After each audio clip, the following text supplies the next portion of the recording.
Alrighty. Welcome back Hello, to another everyone. episode of the Animacast. This is your host, Lieutenant360. My co-stars Popcorn, Silk, Soapy, and DeMaxREAL. Today we have a real special guest. The man, the myth, the legend himself, Jomm, and his sidekick Hyun. What have I'm just gonna keep that. Fuck it. That There we is go. Alright. amazing.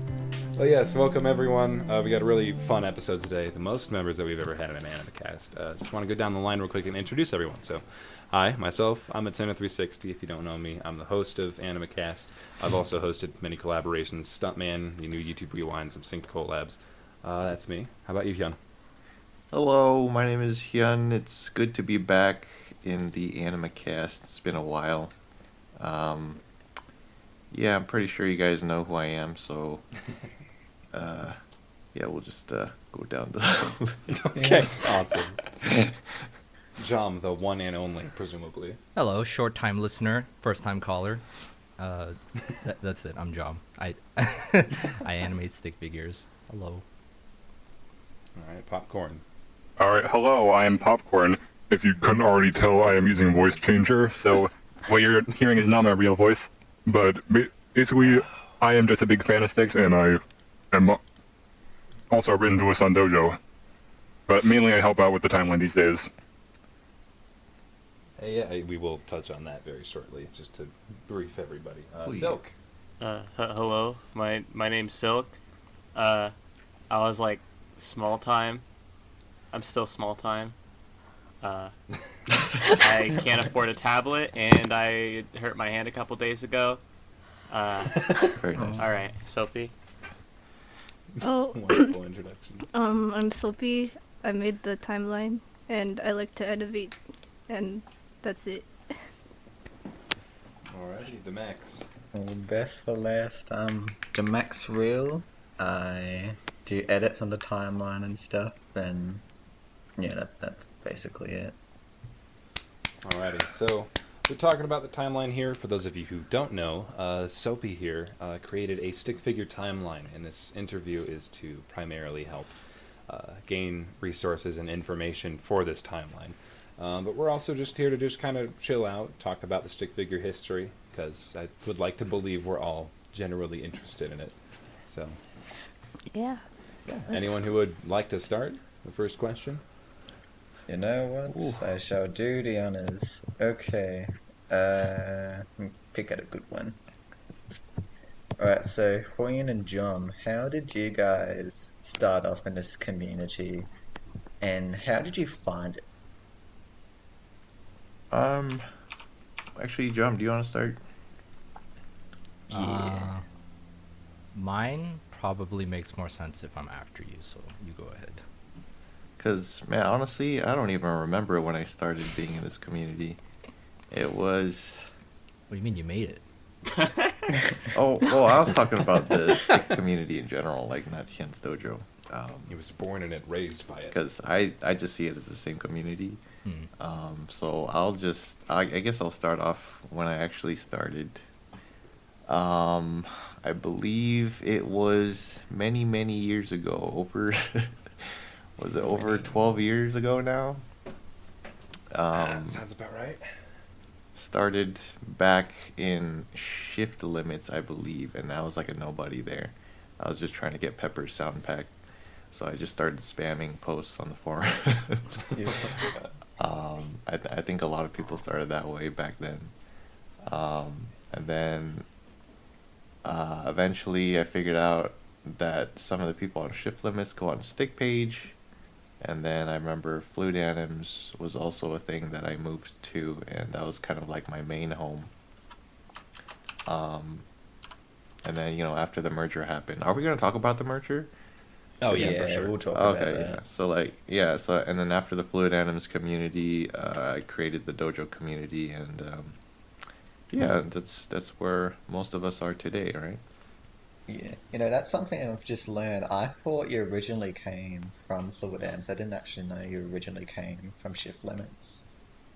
Oh yeah, I think, yeah, like my time on Shift Limits was very short though, and then I very quickly switched over to Stick Page and Fluid Anims because Back then, that site was a little bit more accessible to newbies. Now, if I may go next, an additional question to that would be, how did you start with animating to begin with?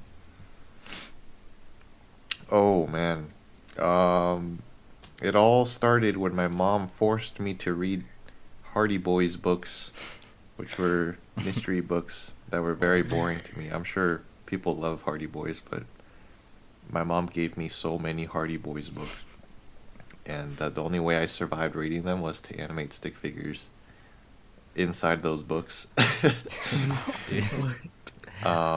That's where I legit started like traditional animation without even knowing it.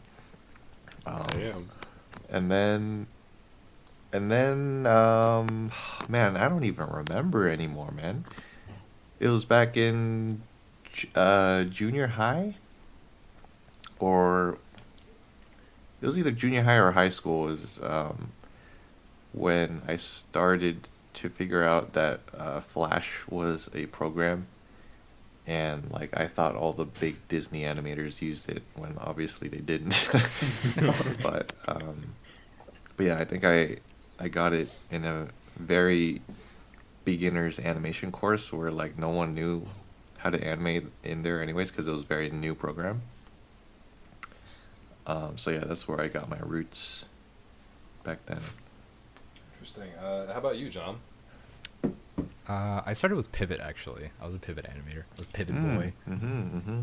I was on this website, or actually no, even before that, I was like in the same boat. I was like in class. I think I was in history class. I was like, oh, dude, I really don't want to do this. So I was like animating stick figures in the like the corners of all my books. And then Bro, Do all stick figure animators just Yeah. come from and then drawing I, in books? I actually had a sticky note dealer in my middle school. He was a sketchy kid, and he'd always come and say, "Yo, you need some more sticky note pads." I was like, "I don't want to ask where you getting these, but yeah, I need a couple more." And then and I couldn't afford it anymore, so I was like, I'm gonna go look online and see if there's like a program to animate stick figures. And if you Google stick figure animation program, like Pivot's basically the first thing that comes up. But I sucked at it, so I like uploaded a few things, but then one of my like super old like first animator friends named Special was like, "Yo, what if I told you there's a magical site where there's infinite stick figures and they're way better than what you're doing?" It's like, "Oh, crap, show me." She freaking showed me like a bunch of like RHGs from like Turquoise, and then I actually saw Drunken Fist 2 on YouTube. I was like, "What the? You can draw like stick figures? That's crazy." So then I joined Fluid Anims after that. Oh, that's crazy. All right, may I do the next thing? Oh yeah, sure. Okay, so as we already told you, and a few weeks ago we talked with Stone, and he mentioned that he had a lot of involvement with both of you, and just promoting you two into the larger community. Can you tell us about that? Wait, sorry, what was the question? Oh, I'm sorry. Do I need to change my voice for Mud? Oh no, it's just you just broke up a little bit. Oh, okay. So I'll try to speak more clearly. So, as we already told you, a few weeks back we talked with Stone already, and he mentioned a lot of things about how he was involved with both of you and promoting you two to the larger community. So, could you maybe tell us about that? How that all went? Like promoting us to the Yeah. community? Yeah, but like I think he said that he saw Drunken. I think he saw you do Drunken Stick. Yeah, and I think you're talking about like in-house. Yeah. How he promoted us to in-house. Because back then, and he back put a lot of then, emphasis Fluid on you. Anims had. Wait, sorry, was that? And I heard he put a lot of emphasis on you. Like he showed the world you guys, because before that you were just doing your own thing. Oh yeah. Like Stone was really good at just reaching out to talent, and he was really good at just making friends with people that had skills and just focusing entire events around them. So yeah, for me, Stone reached out to me on IRC, I believe, and he was like a like an unreachable kind of person to talk to back then. And he just reached out to me and he was like, "Hey, yo, your animations are pretty cool. You know, why don't we do this thing or this thing and that thing?" And I was like, "Oh man, that's crazy." But yeah, Stone was really good at that. Like he was very good at, you know, just talking to you and just making sure that you know that, you know, you have something special. And that's one of the main reasons why I stayed, because yeah, it was just really he was really good at connecting to you on a personal level. He was And, always trying to reach out to people, that he knew could go somewhere in Oh, yeah. animation. Oh, yeah. Like with Turquoise, he was like, what, 11 when he Yeah, first 11. met him. Yeah. And he was He's just like 11. blown away with what he could do. It was like crazy. Yeah, he would always ask to do like joints together for like no reason, you know, just to practice, just to have fun and stuff like that. So yeah, very, very proactive person that is very approachable. Or I mean, he's not even approachable; like he approaches you. You were Yeah. very approachable. Like, what's more But, approachable than him just coming up to you? Am I right? Oh yeah, for sure. But I'm curious for how you and Jomm met. Oh man, yeah, that was. I don't know exactly how we met, but it was through Fluid Anims, I believe. I had my own IRC. Do you guys even know what IRC is? Like, does people know what IRC is nowadays? I'm a I young don't boy. really know. I don't. IRC chat is literally like the Discord before Discord, the Skype before Skype, the MSN before the MSN. So it's just like a chat room, a public chat room, where it's only text. And it works pretty similar to Discord now, but very basic. Yeah, Discord actually has an IRC like mode, like layout mode. Oh damn! Really? I didn't know that. Yeah. So it was just like chat rooms. So we had the main Fluid Anims room, where everyone chatted in, and then like, you know, people could have like their own private chat rooms. So like I had my own chat room called Hyun's Dojo, which is kind of crazy. It was just like my own personal chat room, where I'd invite like, you know, some of my closer friends, and then I'd do some tutorials and stuff. And I think that's mostly where me and Jomm hung out and got to know each other, right? Or was that even before that? It was, all right. I'll give you the true scoop. So, I went on Fluid Anims, IRC, and Hyun and basically anybody popular back then had like a moderator status. So it was like a little green dot or like a blue dot that put you above all the rest of like the plebeians, and they'd be at the top of the list. Yeah. So basically, if you were a good animator, Yeah, back if you were a then, good you would animator just back become then, a then you had mob like status. a literal status symbol. and then I would always like go on every day and be like, yo, who's on? I'm like waiting, like, oh man, yo, is Hyun on? I fucking love Drunken Stick. And then you come on and be like, yo, what's up, guys? And then like I try to like talk to them, but like, you know, it took a while, because if you're nobody, then it's like not as easy to talk to like big shots or whatever. But they're all like really nice. They're all super approachable. But then me and Special, I think Special probably like carried me a lot more. She'd like bug Hyun a bunch, like, yo, teach us, man. Yo, teach us how to animate better. and then like Hyun would just give us like random, like not classes, but like, you know, he'd be like, yo, I do this way and I do these this way. So if you do this, then, you know, you'll be better. And then eventually we made the dojo, because we were like, all right, we're his first students. And then Yeah, Yeah, so the dojo was. Oops, sorry. I know I'm probably jumping ahead a little bit, but was that how the dojo was started? It's just- basically. Yeah. It Just to was have- all. It was like a little private IRC room, just full of a handful of people. And yeah, we just, I don't know, it became a meme or something, and I think we had like Jackie Chan as like the boss Yeah. in that room. How How did it evolve into what it is today? We'll go back in time a bit, but I'm curious to see how that snowballed. Yeah, so basically, Hyun's dojo, which was the very small IRC room, I kind of wanted to expand on that, so I made like a portfolio website of just my animation. So it was just like, just any other portfolio site that everyone makes. I attached my live stream on there. Yeah, it was very basic coding. I wasn't even coding, I was just using Dreamweaver, which is just like a plug and play website maker thing. So it was a really bad website. Yeah, and then I just named it Hyun's Dojo, and then people would go on that website to watch my live streams, and I think I posted my tutorials from YouTube there as well. So you were live streaming before it was cool? Bro, yeah, I think so, dude.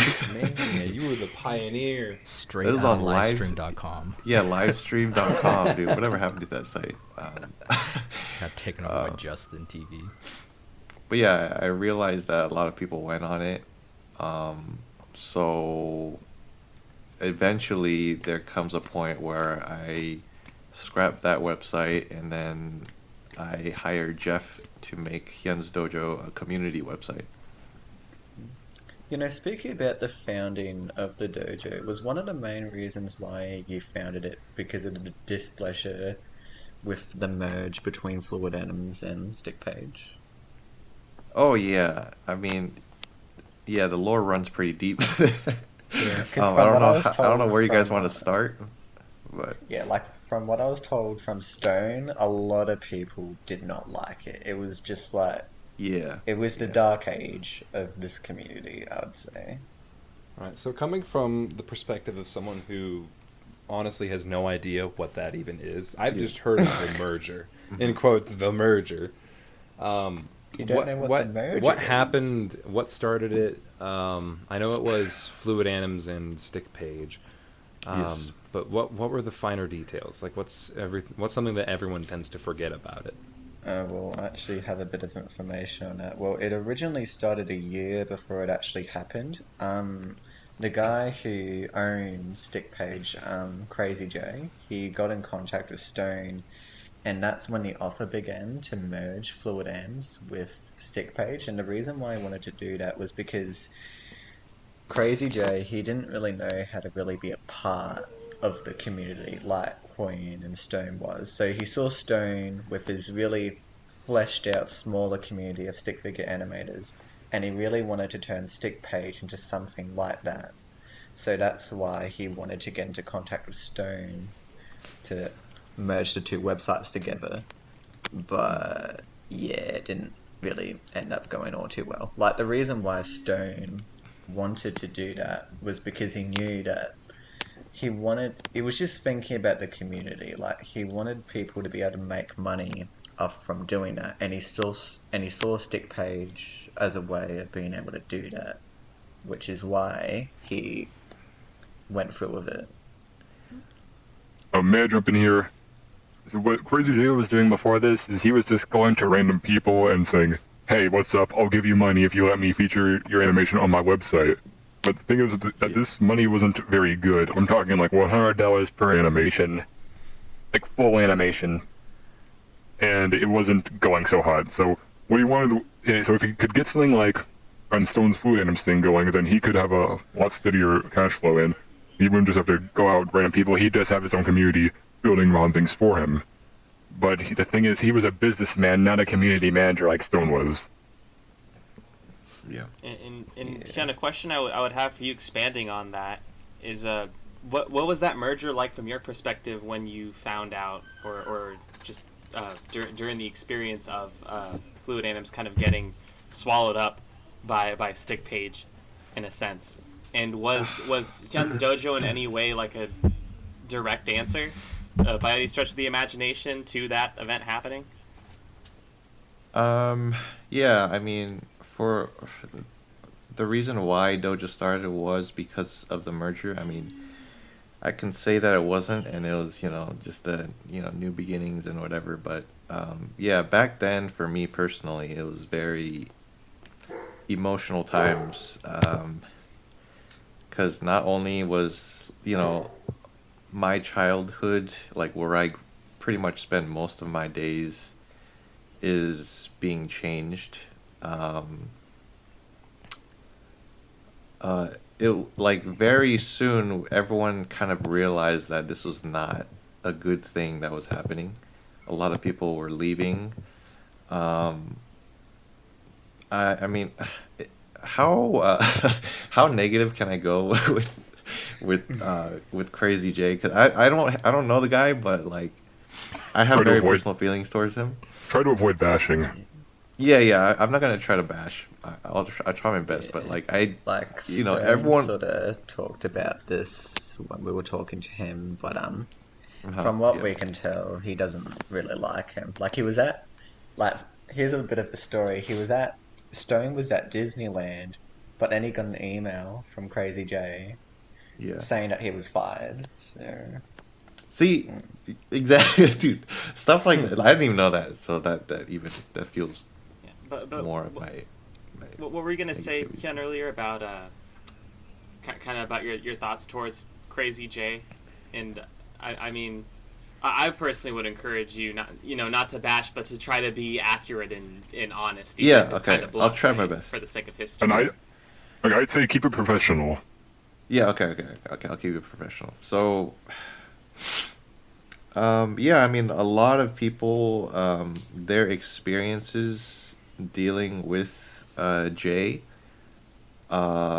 were negative experiences, including myself. Like, there's a lot of things that happened before the merger that kind of put everyone in a just kind of a negative light towards Jay as a community manager, I guess. So when we all realized that, and like, and before this, there was a huge divide in the community. Like there were stick page people, and then there were fluid animus people, and then there was people that go to both, and I was like one of the ones that was mainly fluid animus, but I did come from stick page, so yeah, there's like a huge divide in the community. Um, and when we realized that we were gonna be merging, it was really like two nations that didn't get along were forced to interact with each other, kind of. And it was very there was a lot of anger and confusion because we thought we were gonna take off and do our own thing. It's gonna be like awesome. But at the So, same, yeah. oh, sorry, no. You can continue. Okay, yeah. So, yeah, and then I remember I was talking to Stone personally because he was obviously he had the big decision to make, and he was, well, from what I understand, he was not in the position to. He was not in a position to not take the deal because of, stuff that he had to take care of in real life because he was starting a family. He had a girlfriend and a dog, and I believe he was just moving into a house and stuff. So he had financial stuff that he had to deal with, or else he would undergo through some hardships. So I remember I just told Stone to just do it, and as long as he can make the decisions, then I said it would be fine. But then, yeah, everyone kind of realized very quickly that after the merger happened that that wasn't the case. Like Stone, he could suggest suggestions, but I believe that everything needed final approval from Jay. And the issue was that Jay was not there most of the time. He was doing his other stuff. Most yeah, of the that's time he was. quite accurate to what Stone was telling us the other day. Yeah, Like yeah. he had these admin powers, but he couldn't really do much. Like he could like move forum posts around, but like I'm pretty sure Stickpage didn't even have like a proper portal.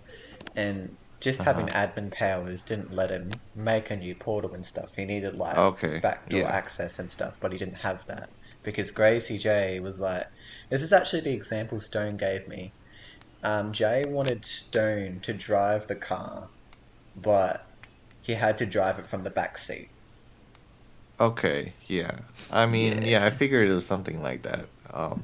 The way But things worked is that he wanted Stone to do everything that he wouldn't be able to do or didn't want to do, but he didn't give Stone the tools to do it. Like he did not want to give up the power. yeah, exactly. It's like, why not just give him the power? Because like, it's very obvious that Stone is very good at what he does. So why didn't he get what he needed? You know. And at that point, people started leaving, right? Like really good animators that we knew just started disappearing.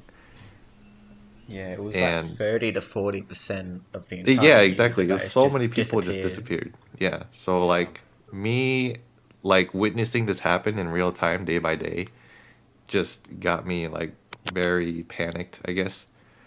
Um, so that's It's like kind of this what. family that you've built Yeah, is exactly. going away. It's like your Yeah. It's like half of your family is just leaving you and disappearing. So Damn. that's kind of what stemmed me to try to just do everything that I can to just bring Fluid Atoms back, and that was the direct result of Hyun's dojo. So Hoyin's And Dojo is basically Fluid Atoms 2.0. yeah, and I remember talking to Jeff. I had like I made like luckily I got that commission from Riot Games back then for the stick figure spotlight, right? And that was a huge thing, and I got money from that. And I just literally just took all of that money and then I gave it to Jeff and I told him to just make a Fluid Atoms again. Pretty much. I was like, Damn. bro, we gotta do something, man. Like So it's just freaking Fluid Atoms 2.0. yeah, and luckily Jeff had a version of an old website that he was working on, so he was able to kind of take that old website and convert it into a community website, and that's what Hyun's Dojo came to be. Was that double frame? Yeah, Double Frame. Yeah, that's what it was called.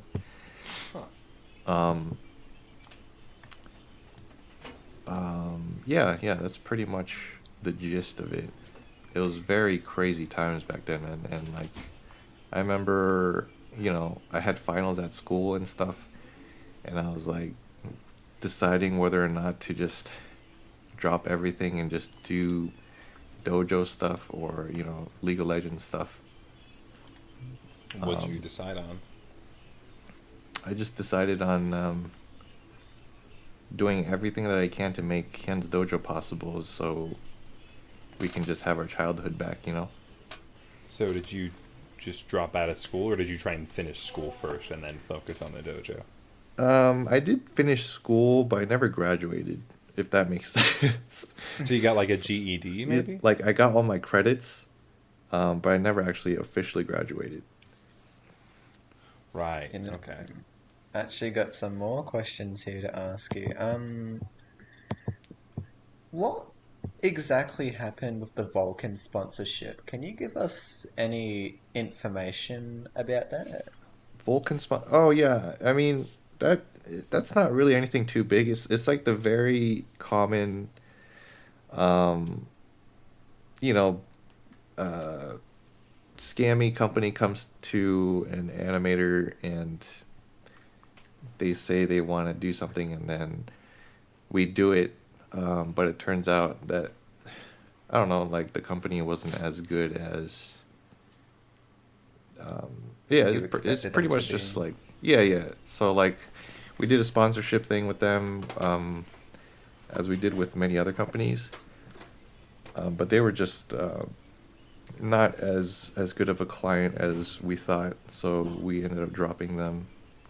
Because I remember you made a forum post about it, and you said it was like this really big thing where maybe people would start getting paid for featured animations, there'd be like prize money, the dojo would get turned into an official business, and I remember there being a bunch of other things, you said that would open the doors to.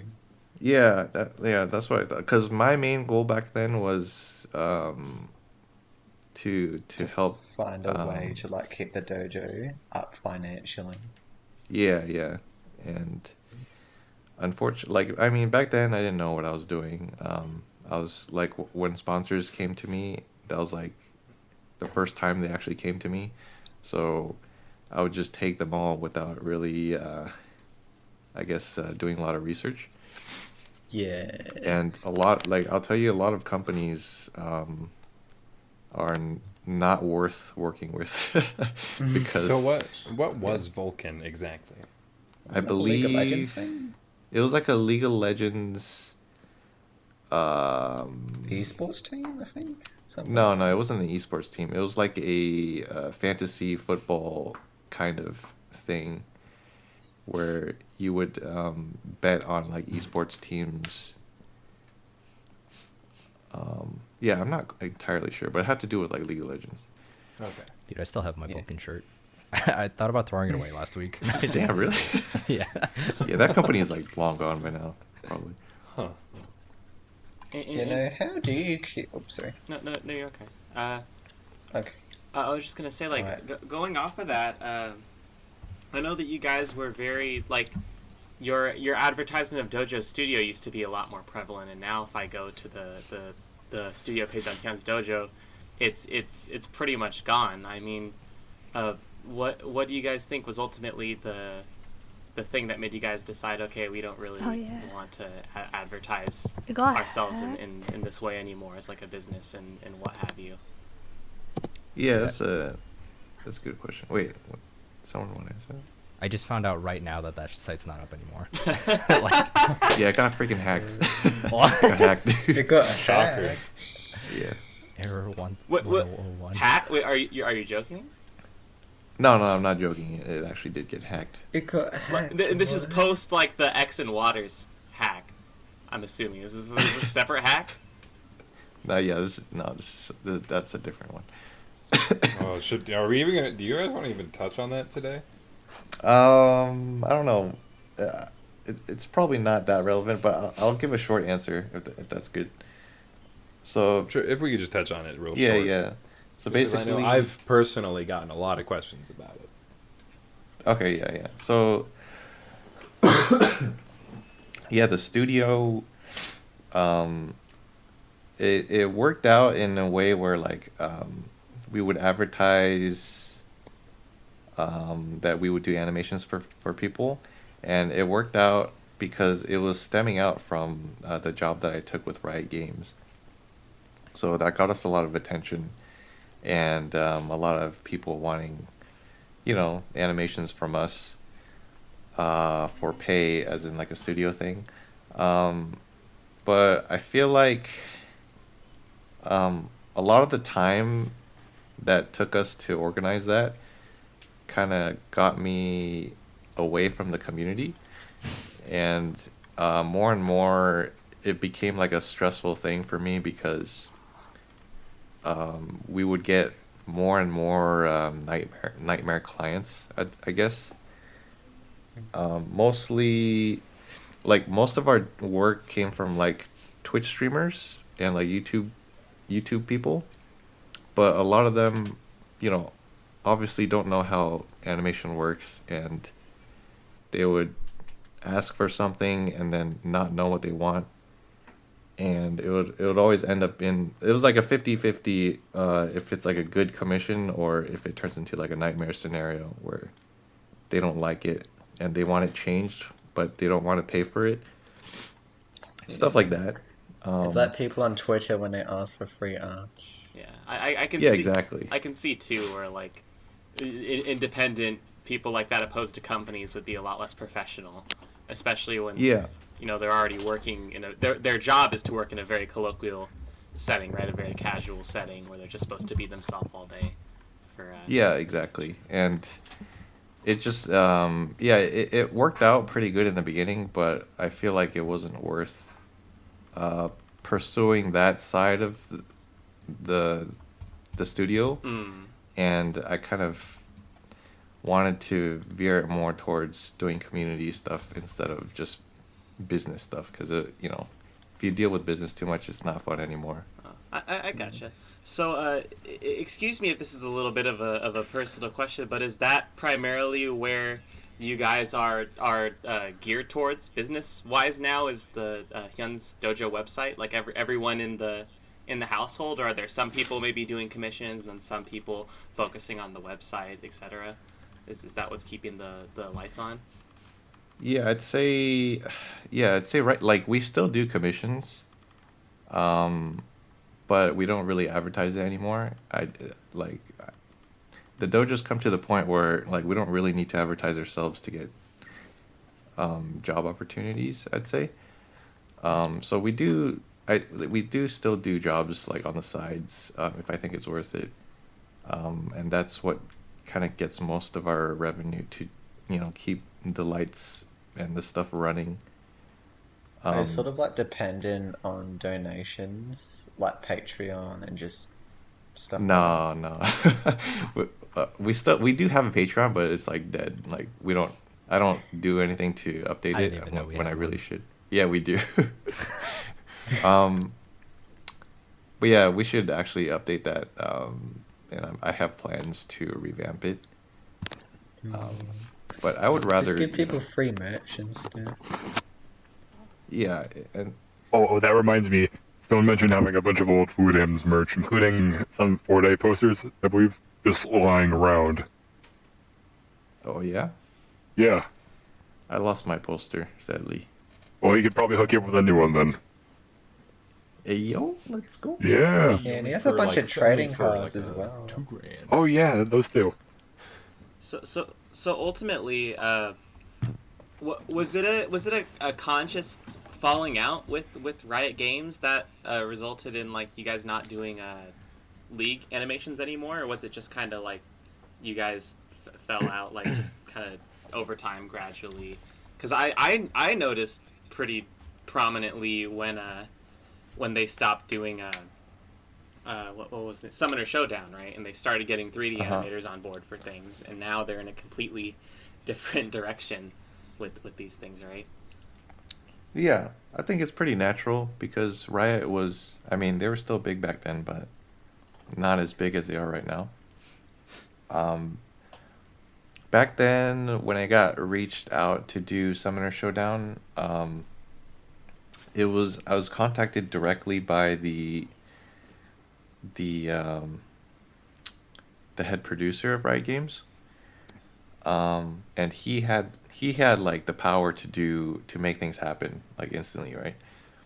But as Riot got bigger over time, the chain of command kind of grew a lot longer. So it's like we started working with the guy below the producer, and then the person below that, and then it started to get to a point where like there's a process to do everything, and it has to go through the legal team, and it's got to go through a bunch of other teams to get it approved.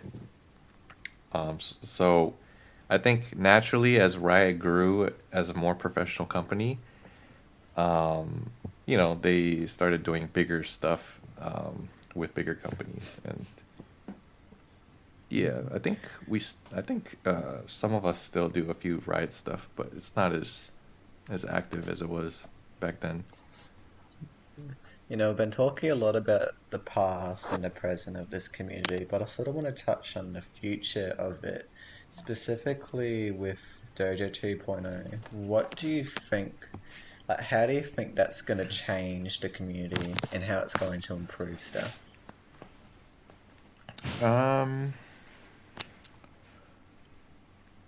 I honestly, I don't think it's going to change the community that much.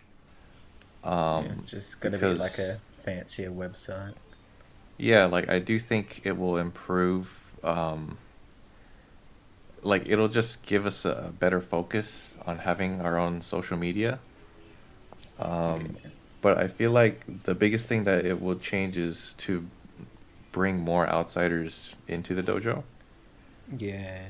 Because right now our website is so old that I don't actively advertise the dojo anymore for Yeah, people to it's join like- because it's such a buggy old mess, It's like right? a decade old now. Yeah, it's like more than 10 years old now. It runs slower. Like sometimes I'll have 10 tabs open, and Dojo is the one that by far runs the slowest. Oh yeah, it was a coding mess. Like even when it was released, just because of it's nobody's fault. Oh, yeah. It's just how it was back then.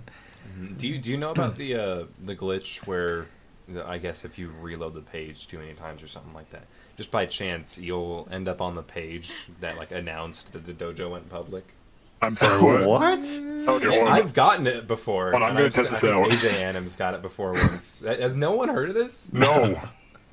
This is I've where we never need to be. heard of that before. All right. Well, I have some information for you, but I mean, it's nothing. It's nothing past that. It's very rare, apparently. I've gotten it once on mobile. I think it happens most on mobile. I could be wrong on that though. For the news But that you said you I wanted think if you go to gamify AJ's profile game, how on the you gonna Dojo do that? website, then you can see him post about it. It was either AJ or Core Adro. I don't quite remember who, Yeah, but I can search up more information right now. Actually, that's funny. That's funny.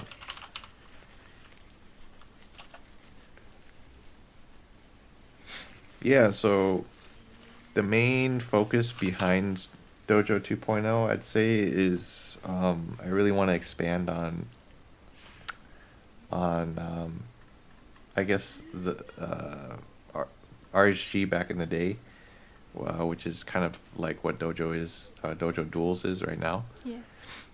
And I think both me and Stone wanted to always expand on RHG and like the battling system for when two animators fight each other with their OCs, right? Hey, he was talking about that. Yeah. Along with Yeah. the, like having multiple locations that people could make and add it to just one huge world. We sort of have that, but it's mostly handled by the lore community for Sierra. But Yeah, yeah. So like I was talking to Stone earlier privately, and like our goals kind of line up with what we wanted or what we want for RSG and Dojo Duels, which is like completely gamifying the experience. And because right now, in order to make a character like a duelist or an RSG character, you'd have to go through a process on the forums, which is really complicated and not a very fun experience. So And then one of you the just goals. get denied by people like me. Yeah, exactly. Exactly. So the one of the main goals is to kind of make that process as much like a video game as possible, kind of like an RPG game, or like a D&D. So you really want to simplify it and make it easy and accessible to everyone. Yeah, exactly. Like move it away from the forums and make it into a more of a pleasant experience where you Because can we got Dojo Duels 3.0 and we have unofficial duelists, and the rules of that are way more linear than with official duelists. Like we Mhm. don't even check Mhm. like how overpowered you are and stuff. We sort of just leave that unless it's like world breaking, then we'll point it out. But normally we just let you do what you want with unofficial duelists. Yeah, I think before the process of making a Dojo Duels character was a bit strict, or it was a bit too strict.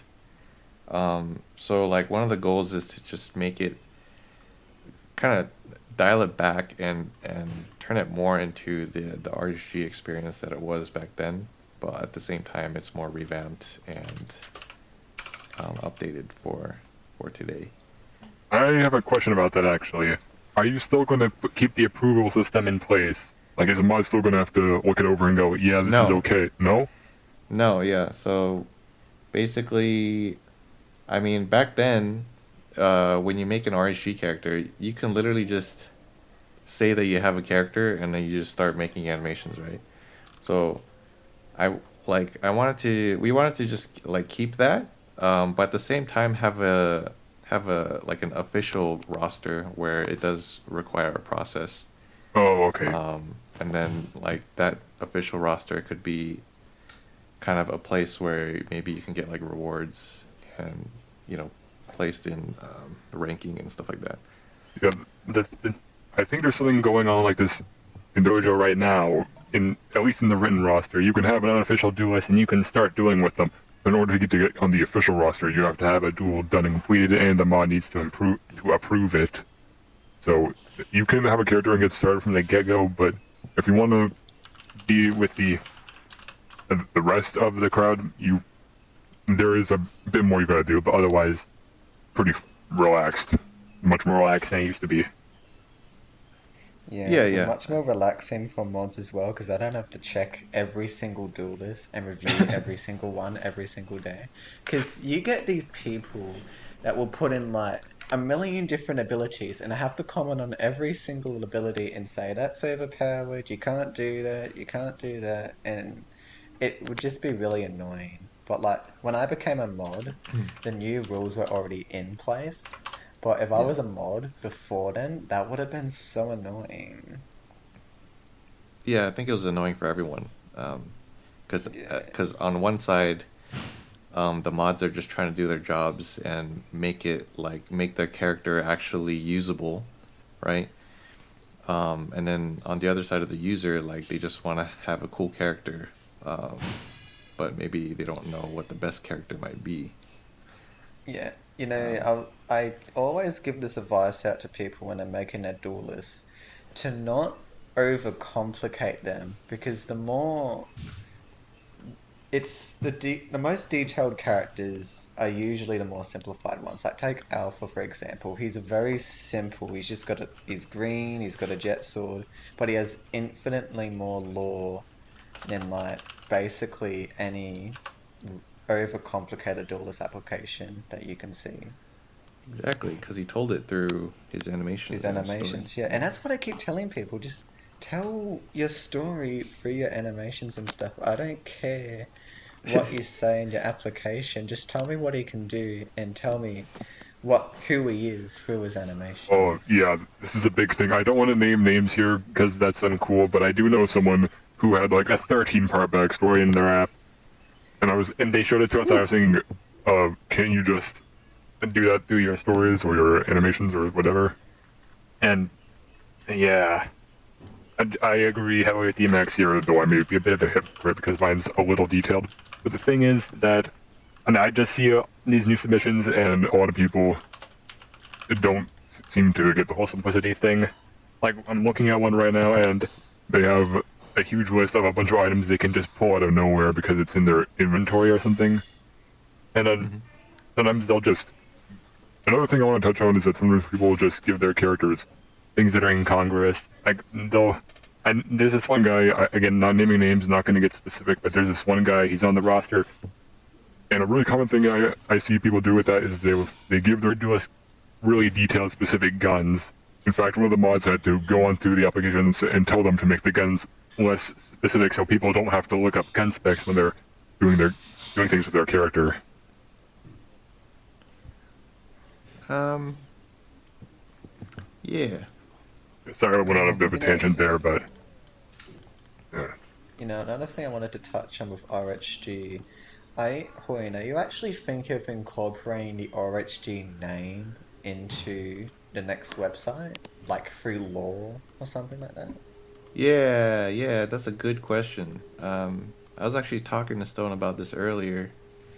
So like, we spent about 2 or 3 years now building up this year universe, I guess.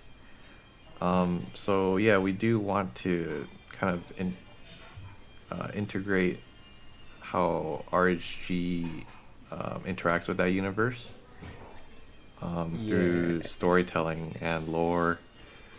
So we do have plans to do that. So I you guess the think trick, of yeah, maybe people can make their own RHGs and their own duelists, something like that? Or is it just sort of like a lore thing that's just going to be there, but you can't actually interact with it? we're not too sure yet because I feel like, I mean, even if you make like a duelist on the website, you can have him not be a duelist, right? Like in the lore perspective. Yeah. Um, Because most characters, like, take one for example. I don't think he portrays himself as a duelist per se. He's sort of Yeah, just a no. guy that just wanders around. Yeah, Duelisting, exactly. I guess. So If like, anything, I'd I say he's closer to a walking love letter for RHG specifically. wait, sorry, what was that? I say if anything, he's more like a walking love letter to RHG specifically. And Yeah, you only exactly. It's you like only see people. yeah you only see these dual characters come up in the stories after people like Arzon and Bog who have been there for a while, or made by people who have been there for a while. Like, one's been referenced a few times. Oh, yeah, Soapy actually told me this the other day, but she was saying that you were in an interview and you decided to change the meaning of RHG to rogues, hunters, and gladiators. Is that true, and why did you do that? That's not official yet. That was during lore meetings discussions. But Why yeah, did you consider changing it? Is it just because Um. reasons? Okay. Well, this is a hot topic that we're gonna end. Because when I think of RHG, I think it's just nice to have the iconic rock hard gladiators. I don't know. I just That's true, but yeah. yeah, I mean, there's one side where it's like, people want to keep the name for the name, and then there's the other side where the name is always memed on when it's brought up to a person that doesn't know what the name means. They're like, oh, what is RHG? What does it even stand for? And then someone would be like, yeah, it's Rock Hard Gladiators. And then they just start laughing. Now that I actually think about it, if you just went up to a random person and Exactly. said that, It's like for the uninitiated person, the name does definitely hasn't aged well, but for us it sounds completely normal, right? It's like it's just history for us. you can just combine the two names together, like Doodle Duel Gladiators, Fluidams Gladiators. Yeah, Maybe I not that. mean, Maybe not that last one. DeMax. we've had Not the lesser. we've had meetings that lasted for hours just on deciding like what RHG should be. And that's still an ongoing discussion, so nothing's official at this time. So you don't have to worry about stuff that's actually canon or whatever. Yeah, personally, I'm very excited to see it. But speaking of canonicity, when it comes to the older RHG stuff, since there wasn't any story or real continuity, how will you decide what does and doesn't carry over from there? That's a good question because I think that's fine. Like whatever happened in the RHG world, I guess, is okay because the way how Dojo Duel's lore works is that it's kind of like a framework. It's just kind of like a world that we made. That doesn't really go into too much detail about specific things that happened. So like It's just like how the dojo sort of exists and duelists exist, but no specific duelists are particularly canon. Like Yeah, exactly. That one. So, all right, like- makes sense. Wizard. yeah, except Well, yeah, yeah, except he's He's also an special. RHG character. You know what? Um, RHG isn't exactly canon in the lore of the Duels world. Exactly. Many people still portray it as canon in their own stories, just because, like, I mean, why wouldn't you? Which is such a Yeah, little I mean, thing. what like even I all the cool portray kids RHG came characters. from. Oh, actually, yeah, you put Alpha into One Verse Many, so Yeah, I put Alpha, I put Bog, just like any cool character that I want because that's oh, how. it's Bugger RHG as well. Yeah, like I that's thought it was how just a the duelist. Dojo Duels lore is supposed to work. It's like if you want to have your own story or your own universe where it does have RSG characters, and you can. It's like you can do that. It doesn't really matter. There's no like concrete timeline. It's just kind of you're given a world to put all these characters in, and you can shape your story how you want to. Yeah, so like the whole point of me, focusing so much on Sierra and Dojo Duel's lore is for people to kind of go into the mind of their character and actually tell a story instead of, just the standard two stick figures bump into each other and then just start duking it out, because that was a pretty big issue back then, and it was actually memed on pretty hard back in the RSG days. It was just I'm pretty like, sure that's quite a popular thing even now. But Yeah, I yeah. can really It see a lot is. more people trying to tell stories. Like even animators beforehand that sort of did that. Like Oxob, for example, he always just made basic stick fights, but then he tried telling a story with his origin story. Oh yeah, Like exactly. even you tried telling a story with one first mini prelude and his other dojo. Like I'm Yeah, yeah. generally trying to see a lot more storytelling. Yeah. Even before that, I want to bring up, like in his 7th battle, Oxen versus Zenrath, he gets his legs crushed at the end, and with anyone else, that would just be something that gets undone by the 10 to next animation, but no, it got carried over. It had actual consequences that are still felt to this day. Exactly. That's so much more interesting, right? Yeah. So, And I actually may ask a bit of a personal question this time, like smaller scope. And this one's a Jomm, actually. Hey. So, do you remember the tournament back in 2011? Dude, I was robbed. Yeah, you were out. Like, I was talking to one about this the other day, but, like, if that tournament ended, I got all the way through, who do you think would win? Who do you think would have won? At least in Wait, the hold expert on. category. Just before Who- we get to that, Oh. what tournament? What are we? What? Sorry, I should haven't probably heard explain to about you. this. So, back in 2011, there was an RSG tournament, it was in Fluent Anims. This was the second one, but by far the more successful one, and a lot of old classic animations, like Tenjinmaru versus Centurion, came from that one. Came from that tournament. Okay. And I can go more in Okay. depth with you later about that, but that's the basic rundown. All right, gotcha. Okay, sorry, continue. Just figured for myself and the audience. That's all It'd right. be important to know. Yeah, Uh, I keep forgetting. Not everyone here knows all about this stuff. I'm just a huge nerd. Yeah. so No, you're good. You're good. Thank you. I don't remember too much of like. All I remember is there was this giant tournament and there was a bunch of animators in it, and like half the people dropped out. But like, I won the first round against Flux's character Richard, and he made a part, and I liked it so much, and I won, and I was like, I shouldn't have won.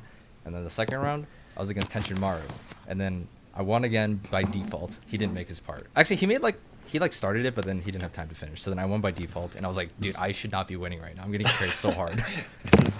Like, who were you up against third round? The Oh, third what was round it was again? weird because I was supposed to go. Okay, I'm actually having trouble remembering who it was, but I remember one person dropped out. One person dropped out on the opposite side of the bracket, and Jumbo, or maybe the other guy, was supposed to fight him. And then we had this weird, like, there was 3 people left, so we had to do like a 3-way RHG battle for the finale. And then, and it was like, it was organized really poorly, so it never went through. I just remember it was me, Jumbo, and was it Wayan? I don't remember. Who was the last one? Wine was in the intermediate. It was you, Jumbo, and Geo. Geo. Okay. Yeah, and then it just like never went through. But I think Geo probably would have won. Yeah, and that's what Wyan said. He said Geo was the most experienced out of all of you. Yeah. Honestly, I would no have. shade to Jumbo, but Yeah, no shade to Jumbo, but another thing he told me was that Jumbo worked really hard. Like, he would get started the moment into the round was announced, and he would finish right as it was ending. And you can see that a lot in his animations because they go on for a long time. yeah. Oh yeah.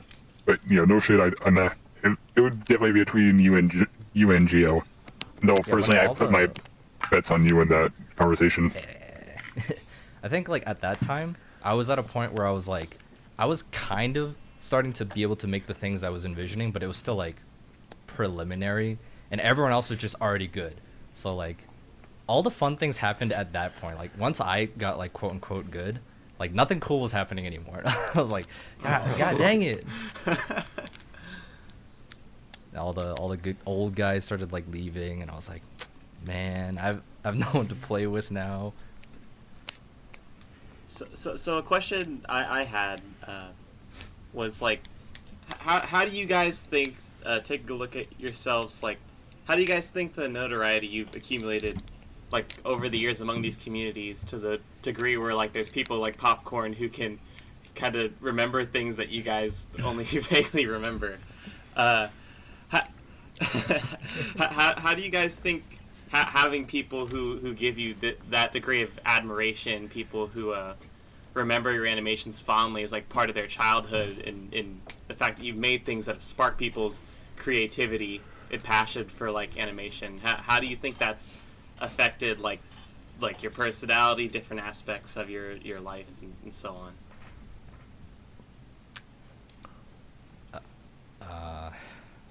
Man, you want to go first, Hyun?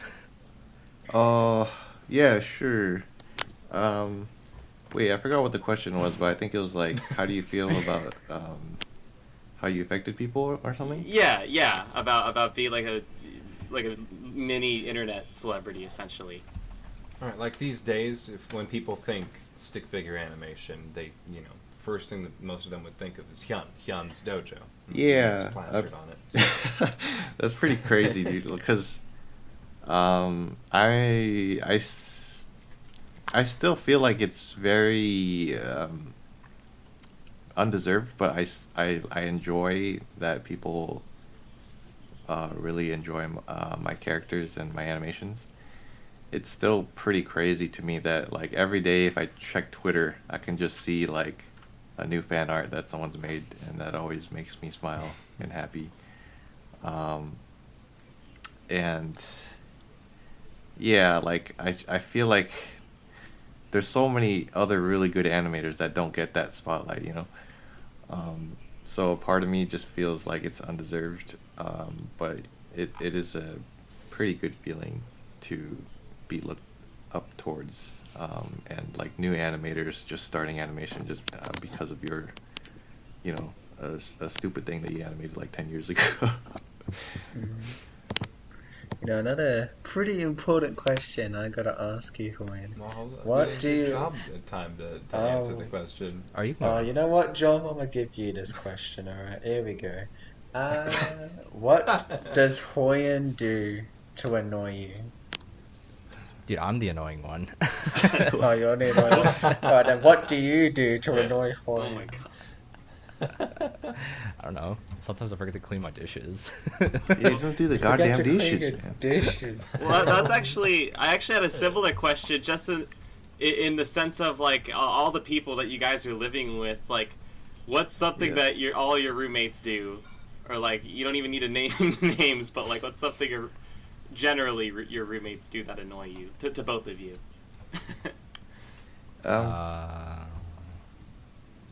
I mean, like I said, I'm probably the more annoying one, but most of the problems that we've had with roommates have kind of like gone down because most of the people have moved out. And I literally just don't eat at home anymore. I just eat fast food 90% of the time, so I never have dishes. I remember you saying that on a stream when I swear I was in like middle school. I've graduated from high school now, and you were like, yeah, Congratulations. I eat out every day. Yeah, nothing's changed. Jomm, you still working with Domix? Because I'm pretty sure you were an animator for him. I mean, like, Sometime. I'm like an on-call kind of... Actually, for the last like few years, actually in most of my time working with Dom, I was always like the on-call guy. So he'd be like doing his video, and he'd be like, "Dude, I am stressing. I need to finish like 30 shots by tomorrow. Can you help me?" And I was always like the backup guy, like, "All right, I got you." So that was like, I was always like the clutch animator. I was like my main You're guy like for the his longest Sokol time. guy animator. But he kind of doesn't like upload as much anymore. I think he's currently making a video. Don't tell anybody. I mean, you can tell people. I don't care. But, This is gonna be on right YouTube. now- Well, You're saying this on a podcast. So Exclusive right now information he's right here, making- folks. He's making a video right now calling like it was either where I've been or what I've been doing or something like that because he hasn't been very active. And apparently Pluto keeps getting Dropbox notifications about it all the time, and he's like, I didn't even know about this because I don't have Dropbox, but yeah, that's what he's doing right now because I think he's just been playing games. I don't know what's in the video. He hasn't asked me to work on it, but Yo. so that's happening. Since you've done work with Domix, he's one of I consider him to be one of the big three, bigger what? story time animators. Can we pause on that? Stone just Oh, going New sorry. fighter. Oh, well, this is Stone? interesting. Oh, What's was up, everything just Stone? glitching Oh, out there for a Hey, second? hey, Stone, what's up? Hey, Stone. We're currently recording another episode of Animacast, that podcast I do. Do you want to join? All right. Sorry, DeMax, what were you saying? What was that? Oh yeah, so I didn't realize that Stone joined in for a second. I was like, what was going on? Yeah, well, actually, Stone, would you mind introducing hi, yourself? I mean, I'm sure we already have plenty of information of who I'm you Travis are, Steven, but please. but most of you know me as Stone. Is that Fluid Anim's rock hard gladiator, old guy? Is that? I think that's about enough.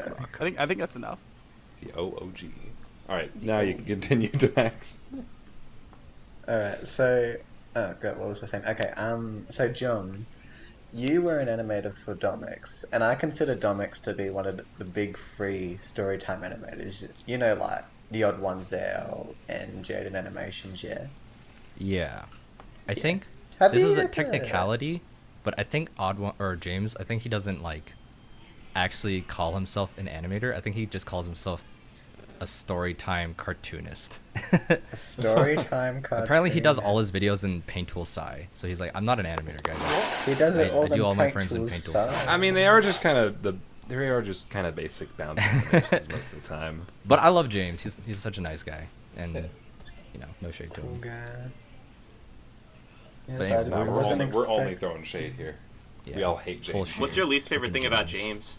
James? Oh, Shame. bro, this is. My least favorite thing about him is that I haven't watched It was a gossip podcast. Let's go. I dislike that he does single frames every time he switches between poses instead of double frames. Oh, I've said it so many times. Yeah, I didn't expect you to Oh, boy, answer. like- Dude, I'm always like, Dom, whenever you change your poses, like, make sure to double or triple frame it, because otherwise you're going to look like James's videos. Oh, get him!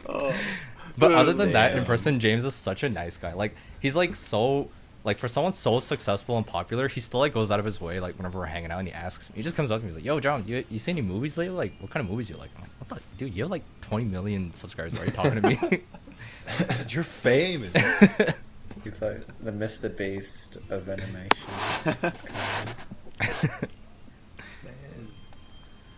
But I'm sorry, what were you saying? Wait, what was I saying, or what was Yeah, Popcorn or saying? yeah, or whatever you were saying. I was saying something, but I forgot what that was. Oh, you were saying something about how something about storytime animators, like the big three with Domex. Oh yeah. Yeah. My question sort of was like, have you ever communicated with any of these other storytime animators like James, Jaden? Oh yeah, actually, I do remember what my other question was. Have you ever seen the kind of criticism more famous animators get, like James and Jaden? Because like, I'll go online and I'll just see all these different critics criticizing them, and it's like, some of these critics are actually pretty good. They point out good things, but then I get like these people that sort of feel like they're just trying to point out bad stuff about them, trying to make them look bad. And like, do you ever see that? Yeah, all the time. I mean, there are like, that was like pretty much my livelihood for the longest time. Do you mean like story wise, or do you mean like animation and art wise? Mainly story-wise, because they're the more famous ones. Like, what I've seen, the more famous people are always the one that get criticized online and stuff. Like, it's always the more famous people before Yeah. the haters. And yeah. Yeah, I actually, like, for a while, I didn't watch James's videos. Actually, I don't watch any of them. Like, I don't watch any story timers. But, I felt like I should have watched them because I should probably know what, like, the other guys are doing. So I watched, like, some of James's videos, like the Subway one. I was kind of, like, expecting not to like it. But he's actually pretty funny. I was like, oh, wait, this guy's pretty good. So I like him. Because I And then- wonder if we were like as well known, like the dojo, if we were as well known as like famous storytime animators, would we get critics coming from left and right trying to complain? And I don't mean by like just trying to give out good advice, but just like complaining for the sake of complaining. Dude, we've had critics, like, people hate stick figure animation. It's like so split, right? Like, there's people that love it, and there's people that think it's like the cringiest thing ever. I'm like, dude, how can you hate stick figures, man? It's just, like, do you not have a childhood, bro? Like, You have nothing, their life is so good to the point that the worst thing they have to complain about is stick figures. yeah, like sometimes I'll be on Like, Twitter. I want that life. I want to complain about stick figures. Yeah, I'll be on like Twitter and I'll see somebody like re-upload, I don't know, like one of Hyun's animations or something, and then it'll get like, it'll pop off way harder than when we do it, which is Yeah, sad, that but it's just how it reminds me. works. On TikTok, we have all these people that keep reposting our stuff. They get millions of views, Yeah. millions of likes, and they don't even credit us. And Yeah. that's actually why I went to Hyun over this, and I told him to make a TikTok account, and he did. So I've just been posting on that every day, just trying to build up popularity. And like I've been making sure to credit people, so people actually get credit for the work they do, because people just keep reposting our stuff. Yeah, our TikTok's doing pretty well, right? Yeah, it's got 2,000 followers, and like I have one video that's got like quite a lot of views, but I don't think it's like popping off like the people that are re-uploading. You our need to have the animations. clickbaity caption. Yeah, they know how to capture that like ADHD attention, like Yeah. because we'll put it out there, and be like, this is crust of Wuxixes. I mean, it's like a nonsense term to the rest of the world, right? But to like 1,000 people, they know exactly what that is. But then one guy will come across and be like, stick figure blows up explosion sex, and that'll be the title, and it'll be on top of it, and that's the one that gets like 10 million views in like an hour, Yeah. because people are like, I feel I that's like what that. I need. I know all of those words. I could click. That's how they get it.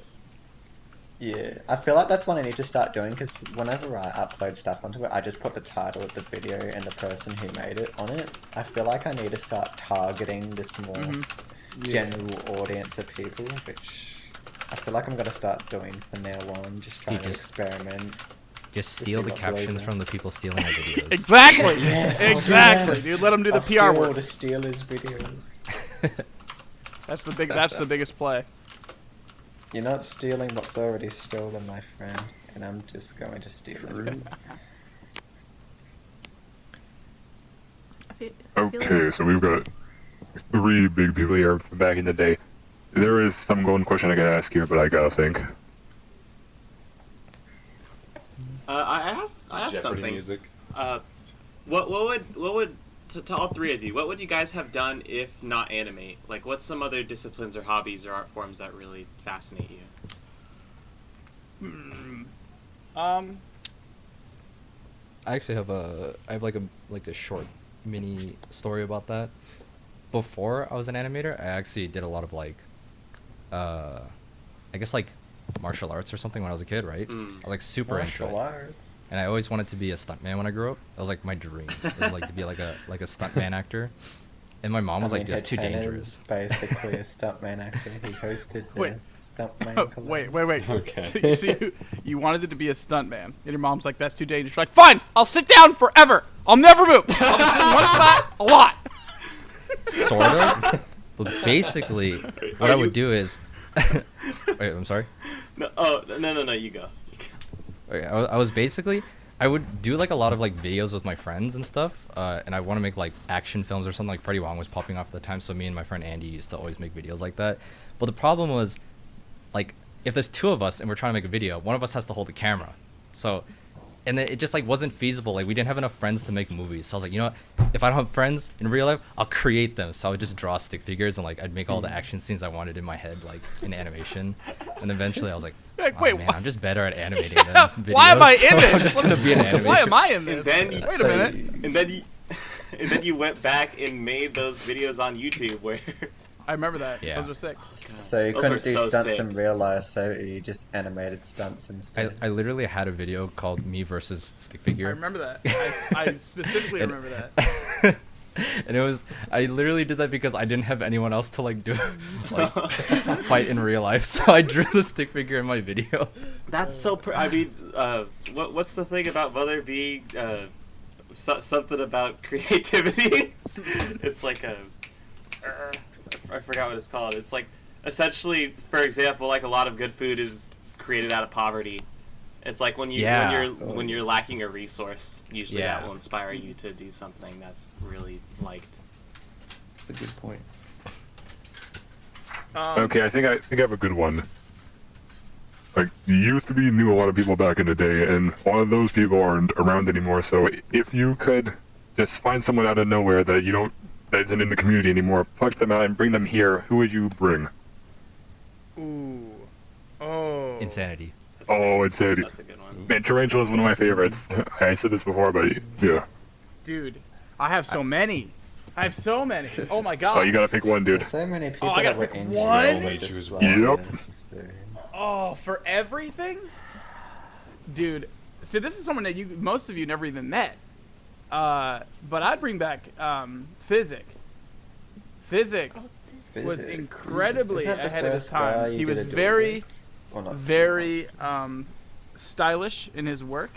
He was a very creative dude. He always saw things from a unique perspective and always drew in almost like a Vaughn's level graphics graphic stylization to his work, but way before anyone was incorporating like music timing or anything kind of cinematic. He was definitely way ahead of his time. I think he'd be to have seen him develop further would have been really, really interesting.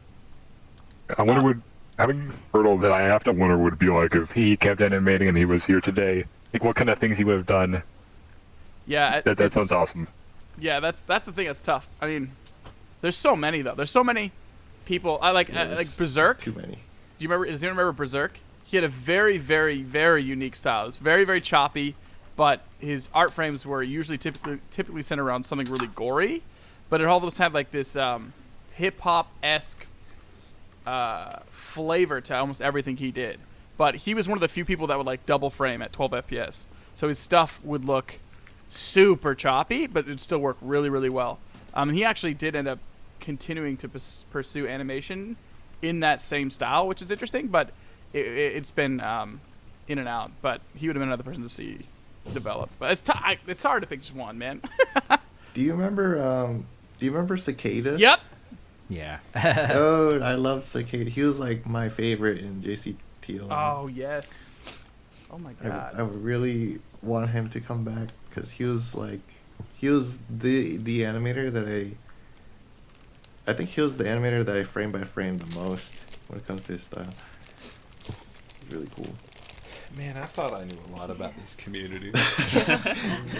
Here, I don't, like, 90% of this has been completely new information. I mean, I love it, but yeah, it's There's a little just blurred such my deep ego. lore to this community. Like the iceberg, it's just never ending. It's like everyone who you've just mentioned, I've never heard of. Have you watched JCT? Oh, You need to show have me you? your I mean, you know, animation. Even Insanity? you know Insanity, right? Like you've seen Tarantula versus Alpha. Yes, Okay, yeah, yeah. I've seen that. Oh, It's Yeah, that's the other him, dude's that's guy. him. I had no idea. It's insanity. Yo, Insanity, if you're listening, hit me up. Insanity, if you're listening, come back. Insanity, if I you're need more listening, hit me Tarantula up. in my life.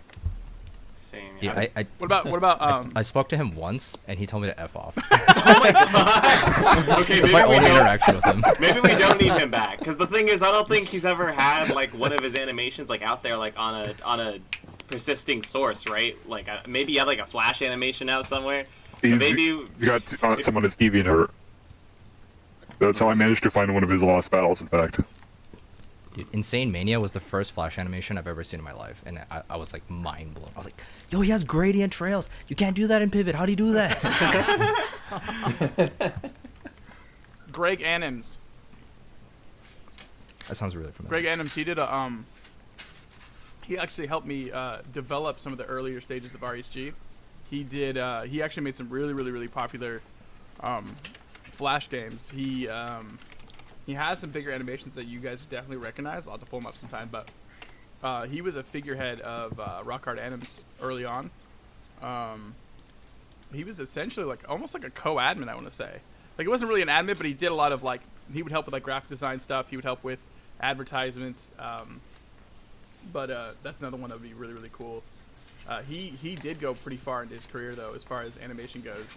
I think he stopped probably somewhere around 2014 or something. But he was developing some pretty intense, pretty innovative Flash games. Hmm. Ooh, nice. So here's a question. Living all in a house together, that's quite the move, right? Like especially like you must have known each other pretty well to feel comfortable with such a thing. What if you don't mind, like what's the story behind that? What led up to the dojo house? It's I know a lot of people see it as like this amazing thing where everyone's having a great time living together and animating. But Y'all hate each other in real bro, life. it all can't stemmed from stand each freaking poverty. That's true. It was like first it was an apartment with just me and Jomm, right? And then wait, who was the third? Was that Oreo? I think it was Michael. Oreo was still around. Was it El? Or- What about Michael? what about Elboy? L was just there for the ride, so like I think L wasn't in poverty, but like most of the people that joined the Dojo House was because like they had nowhere else to go. So yeah, basically it just grew very slowly because we just knew each other and we just happened to be in the same area, like Oh my god. by just sheer coincidence. So Yeah. I was like, yeah, you can live with this for like, like 6 months or something, and then it just ends up we just lived together for like 3 years and then 4 years, and we're still living together today. Who's gone in and out of the house since the years It's mainly just it was Oreo. Sho still lives here. Mikko lived here and then moved out because he works at a studio in Australia now. Oh, yeah, he's doing stuff for My Hero Academia. Turquoise lived here for a bit and then he moved out to do his own thing. Who else? Pluto lived here and he moved out literally just today. I was gonna see him tonight. We were gonna have dinner. Oh shoot! Really? Yeah, That's so we're cool. probably gonna have coffee tomorrow or something. Yeah, that's cool. Like he's gonna live with his girlfriend.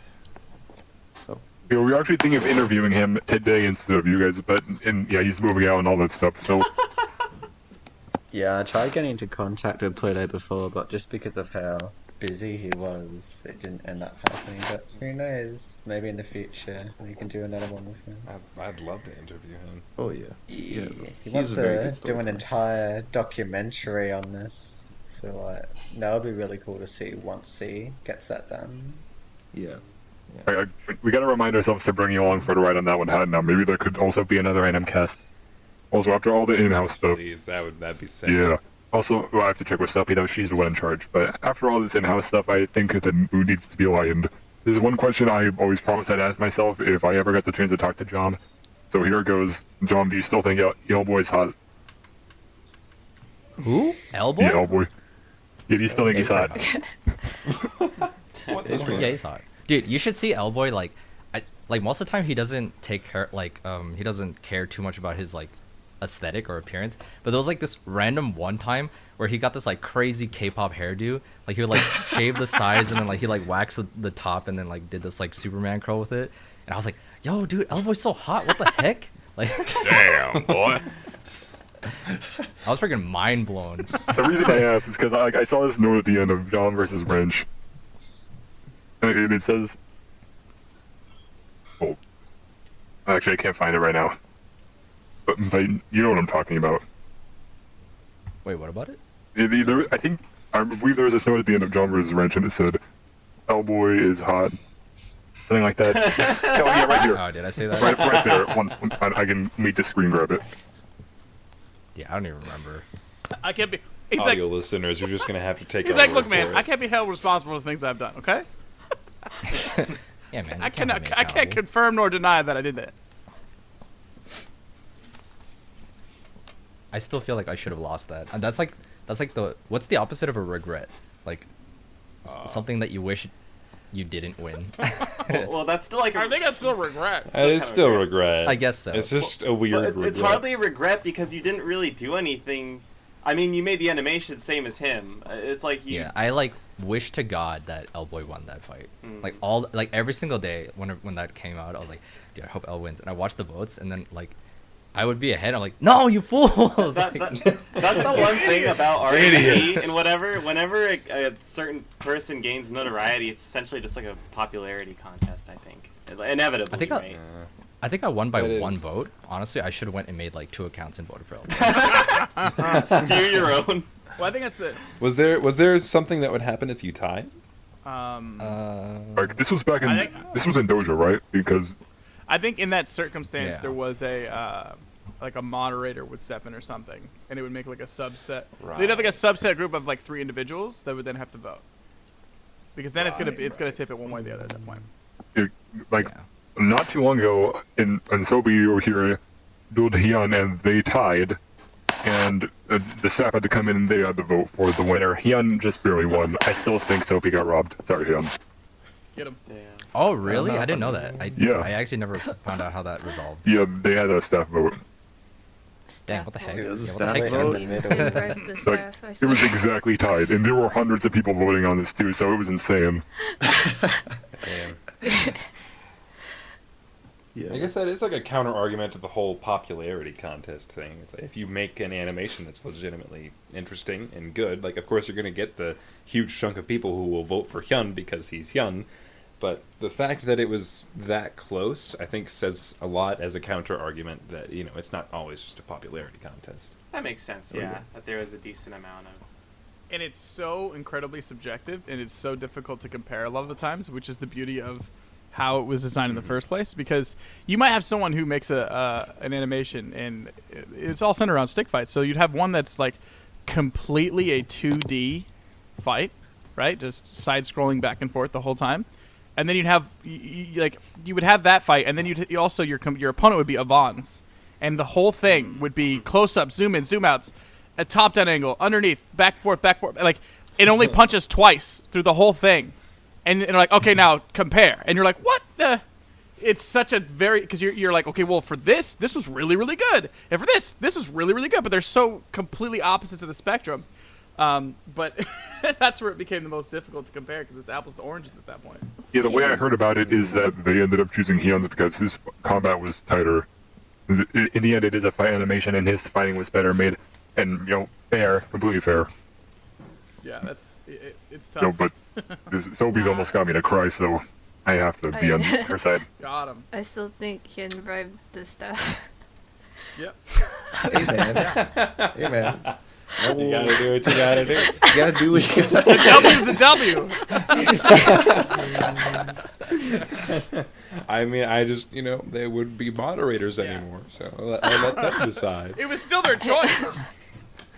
It was their choice if they wanted their jobs or not. Yeah, exactly. So you Because admit it. like back when it was still new, I was telling people that I was absolutely sure Hyun had a gun pointed to their heads. Yes. That was a good battle, though. I really enjoyed that duel. Yeah. For sure. I love how you guys made it an event. You made a whole event out of it. I think that's what made it so fun. Oh, yeah. I generally just love it when people in the community make events out of their creations. It makes it so much more. It makes it feel like a community rather than just upload something and hope that it does. Yeah, That was it the was- first big event I was here for ever since coming back to the community. Because I was away from it for a while, and I gotta say, just amazing. Oh yeah. And speaking of the community events and stuff like that, one thing that I've been very curious about, but I don't know much about myself, was the Turquoise 4-Day. Oh. So what was Okay. that exactly? So I got this. So, back in the day, I was starting to think of big ideas, and I was trying to think of ways that I could, again, like you were just mentioning, bring the community together to center around things that were currently occurring and happening on the website, in the forums, and on IRC. And IRC at the time was basically like our Discord, right? And I wanted to continue to blend together these huge leaps and bounds that were occurring, because you see right after Unbalanced was released by Turquoise, I noticed a very distinct uptick in new animators and old animators getting a lot better.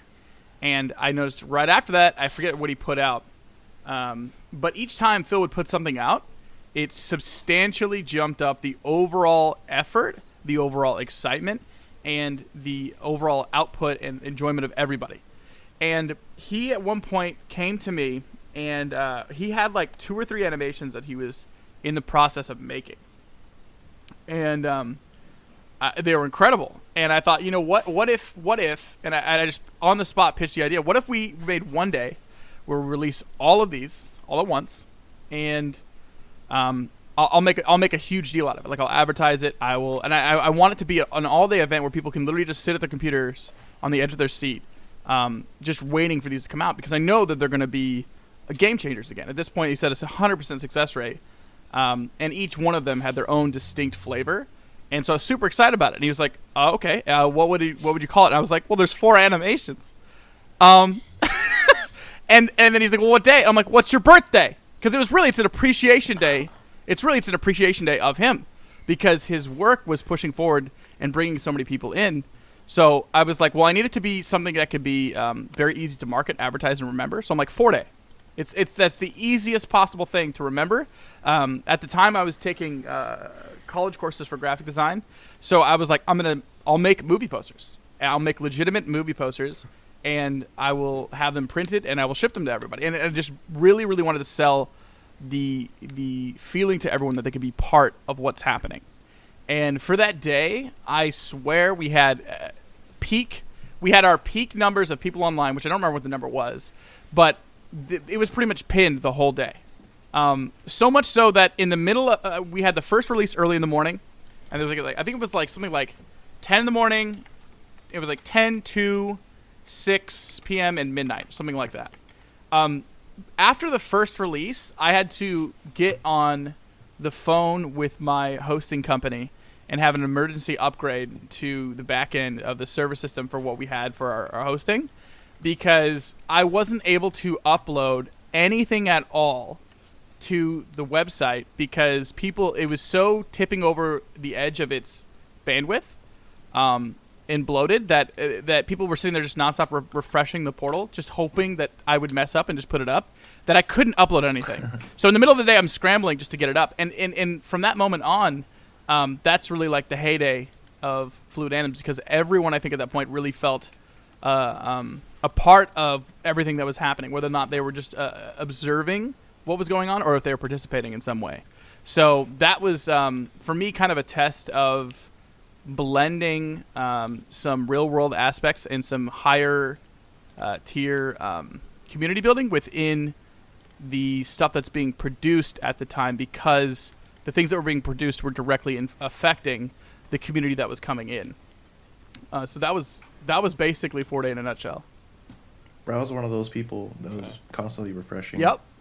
Yeah. We had like 5 tabs open and we're all refreshing. Yeah, it was. We were all just sitting on. Everyone was just sitting on IRC, and everyone's freaking out on me because when we released, was the release at midnight, and I think it didn't come. It was either midnight or 10 p.m. I can't remember. I think it was midnight though. But I remember it was like an hour and a half too late because I was trying. I had the FTP open, and I kept trying to feather it in between to get it to upload and to finalize onto the portal and onto the FTP, because it just would not go, and no one would let up. And I had to change the news on the front page, and I had to blast it all over IRC to make everyone just stop, because it would just crash the website repeatedly even after the upgrades we put in. But that's what made it so magical and special. And I think either for the first one or the second one, after the first one, we ended up doing a magazine, we ended up doing a radio talk show, we had FA Radio, FA Magazine, and for the second one that came around, we actually had somebody from the FA Radio. He drove like 16 hours to be part of the next 4-day, and he was physically there with me for the next 4-day. And so it just became this like really big iconic thing. And Phil, I felt bad because at the end of the day, he's making 4 animations to put out, and they were really, really good. They weren't like short by any means at the time. I mean, I think Trucido was probably one of the shorter ones, and that was like 2.5 minutes, maybe, something along those lines. Like each one still so stylistically diverse, so unique, and so inspirational to so many people, that it was a lot of fun to make happen. Wow. Actually, it's funny you mentioned that right after we finished talking about the whole one versus skid thing, because that was, about anime, the whole the ANIM in the letter and the number 8. You know about that, Stone? Anime? Oh yeah. Yeah. Yeah. Bro. Yeah, because it was hosted there. Oh, Soapy, do you want to do this? Yeah. So Animate hosted Hyun's animation. It premiered on there, and then, I think it broke. So. Oh yeah, bro. Yeah. For sure. Oh, it's the that good backup break. plan was that Gilded Guy offered to host it, so we all went on Gilded Guy's stream. So That's right. So actually, without Gilded Guy, then it wouldn't be like that much of an event. So I give a lot of thanks to Gilded Guy for coming in clutch on that. Yeah, I was always a big proponent of that ever since 4-Day, because we put so much effort and time into and love into what it is that we're creating. And at the end of the day, it really just ends up as this one file that you hit one button to upload, and that's it. And so it's such an anticlimactic thing that occurs when you're then presenting all of this time and effort and love that you've put into something. And I felt like it needed to be made more of a big deal. And when you make it that much of a big deal, people tend to appreciate things more when they feel like they're not appreciating it by themselves, right? What's your first thing you do when you watch a YouTube video? You scroll down. You want to see if there's any comments that resonate with you about how you feel about what something you just saw. And there's something to be said about doing that in real time with people. And I think in that moment, you create such a unique, special environment that you're building nostalgia, even though that people don't realize that it's happening to them at that time. This conversation that you have specifically right now, that you're reliving what happened throughout that, good or bad, is actually building up a positive impact on your memory and the invisible fuel bank that you have to continue animating. And that's why I think it's an invaluable resource that is completely non-tangible, but is probably the most important lifeblood of any animation community. So, may I ask you a question? Yeah, buddy. What did you finish college? No. So I was going through 2 years. Exactly. No, I was going through. I'm just kidding. I didn't either. Well, this was happening. I was going through 2 years of college, right? And on my second year of college, I was taking. I realized I'm like, okay, these prerequisites are dumb. I'm going to start taking classes that are going to help me further what I'm currently doing, right? Because this time, Fluid Anims is doing really well. I'm investing 100% of my energy into it. I'm not working nearly as much at the coffee shop anymore because I'm investing all of my time into Fluid Anims. So instead of taking dumb classes and stuff that aren't relating to, because I'm like, what am I going to do at the end of this? I'm going to get a bachelor's degree and then what? Look for a job? I'm like, this is what I want to do. So I don't care about that. So I want to further my skills. And what made me quit, and I kid you not, is when I started taking the graphics design courses, the web design courses at the college. They were hiring me to teach lessons in the class. I would finish the curriculum within the first 2 weeks, and the teachers for my web design class, the teacher from my graphic design class, they pulled me aside, and the college hired me to give a presentation in the class that I was enrolled in for both of those different classes on 2 different subjects. So I was like, I think I'm good. I think I can continue just pursuing this the way it is now. Because I don't think it's worth me investing my time into this unless it ends up getting me some more jobs here. But that's not what I wanted to end up doing. So basically, just one hell of a good graphic design. So you worked at a coffee shop before you ultimately quit. So this was around college age, right? This is probably around 19, 20. Yeah. Or you said 2 years in, so you were probably like 20, 21, 22. Yeah. How old were you when you first joined the community? So I was young. So okay, let me. I realized this recently when I was talking to somebody that, when I merged Fluid Anims with StickPage, I was 20. So that's how long. Think about how long Fluid Anims was in existence up until that moment. So I realistically started within the animation community when I was like 13, 14 years old. The animation community was around when it... Kind of. It wasn't really much of a community as it was assortment of users on forums, which I know that sounds like, okay, that's a community, but there wasn't really still that sense of togetherness. No one was talking together in a meaningful way. I think I was on the earlier stages of being in, like, chatting with someone back and forth in, like, a messenger, like MSN Messenger or AIM. Something along those lines that were closer touched. Because usually it was like a one forum post, and on the forum post, it'd be like, how do I this? And then it'd be like a couple responses, and that's it. And that's really like the entire community involvement of togetherness at that point. So I was kind of early into the cusp of... actually, the first person I reached out to, and I think this is the earliest infantile stage of like connecting with people, was LF2 Master. LF2... and I joined SFDT at the same day, and we became fans of each other's work at the same time. He saw something I listed or posted, and I was like, "Oh my god, that's amazing!" And he said the same thing on mine. I'm like, "You're my number one fan now." What is SFDT? LF2 Master, LF2, David Oh, Kuo. SFDT. No, I mean is- what's SFDT was Stick Figure Death Theater. It was one of the oldest. It was the more modern Stick Death. There was a stickdeath.com which had super primitive, like paint animations on it, essentially, with like paint with like Movie Maker. They mostly had like Rob Zombie music behind it, and it was just super gory and primitive. And then SFDT I think spawned from that, and that's when you have like the next level. I would say you have Joe Zombie was one of the bigger ones that came out of that, which is made by Rob Denbleicher. You might know Rob Denbleicher from the small little indie company Cyanide and Happiness. he was, and that was, well, the funny thing is like, oh, he's trying comics. That's cool.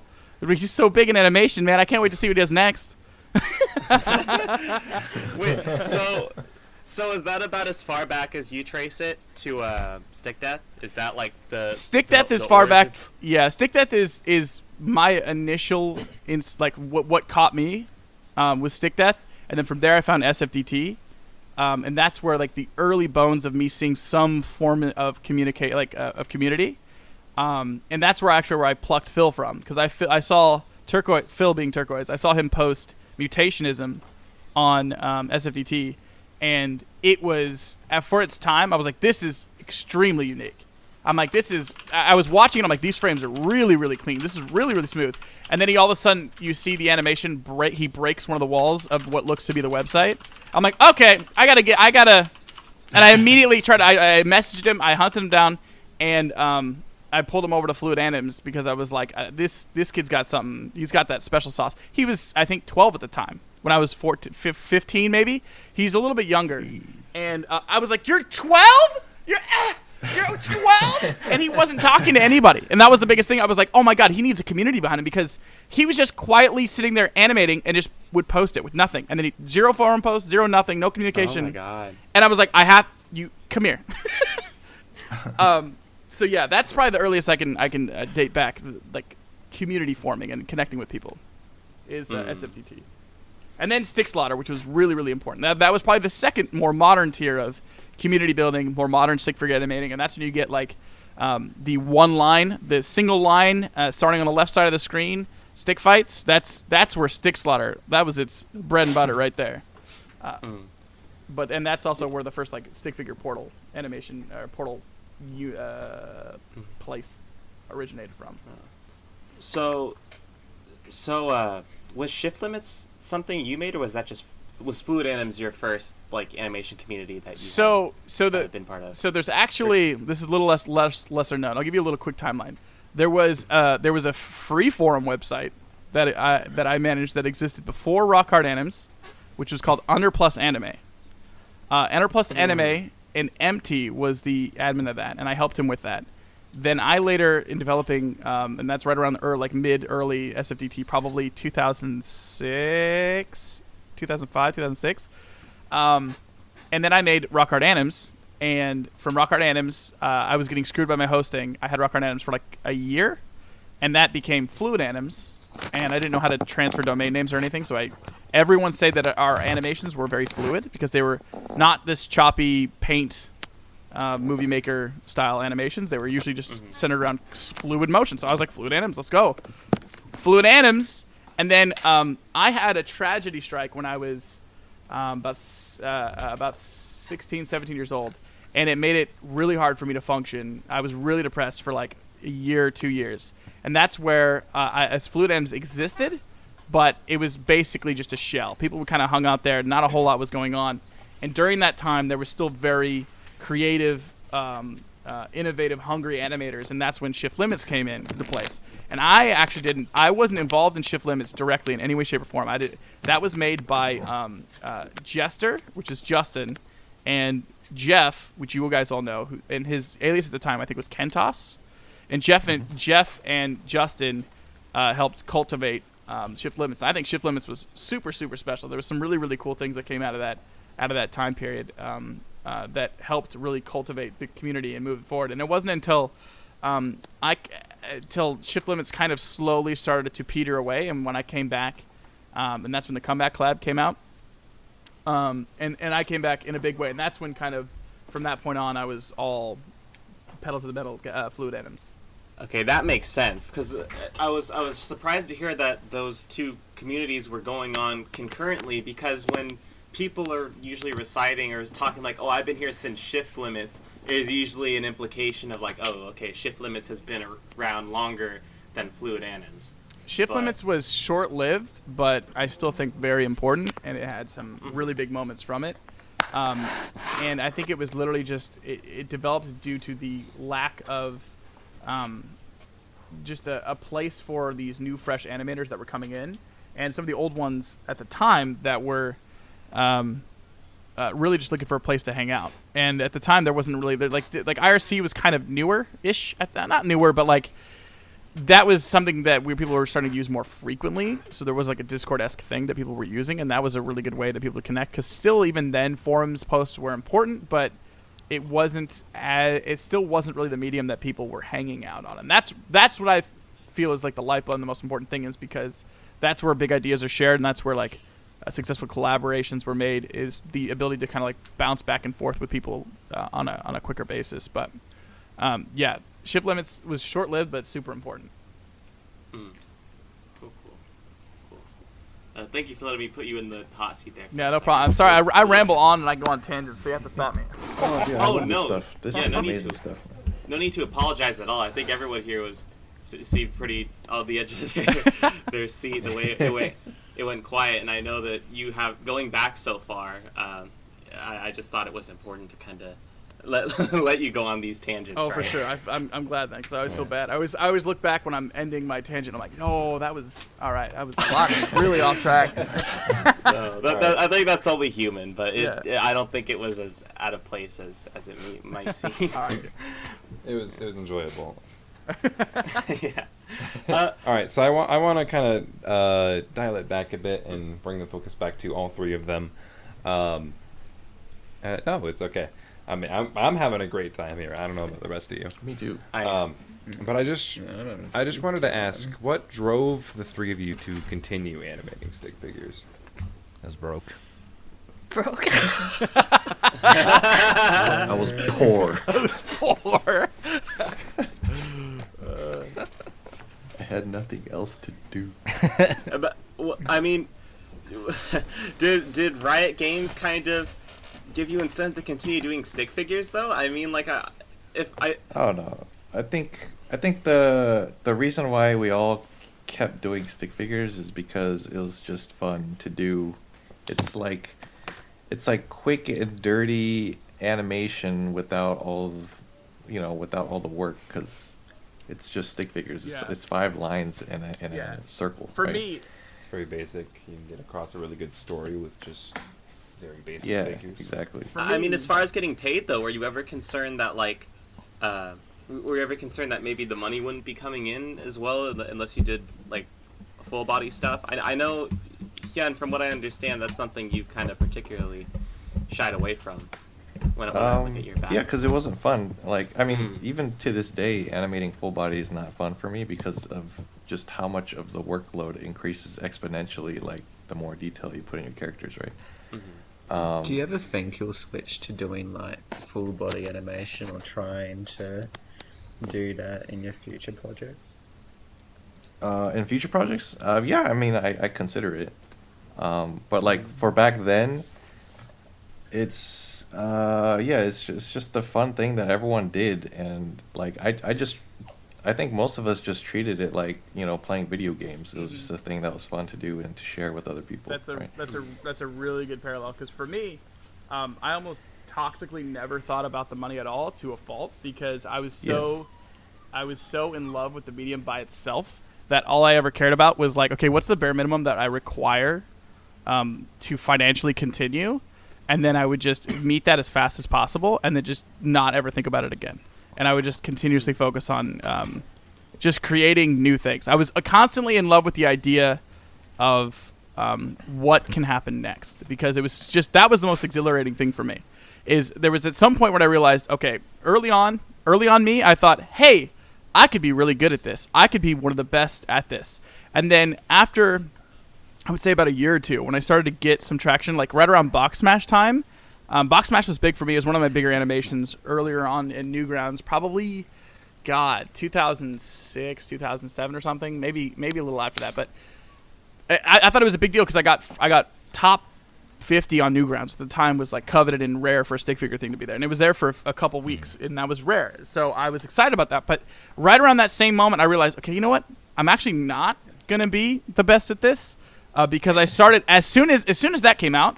I started seeing more talents like Hyun, Jomm, Turquoise, and I'm like, okay, I need to scrap the idea in my head that I can be the best, and solely 100% dive into just fueling and making something that these people who have way more potential to be even better, because that is going to be the much better investment. So whenever I would come up with an idea for something, I would only think, and this is why I was super excited about it, is I would only think about creating a collab or an event or a tournament or an idea for like 5 people.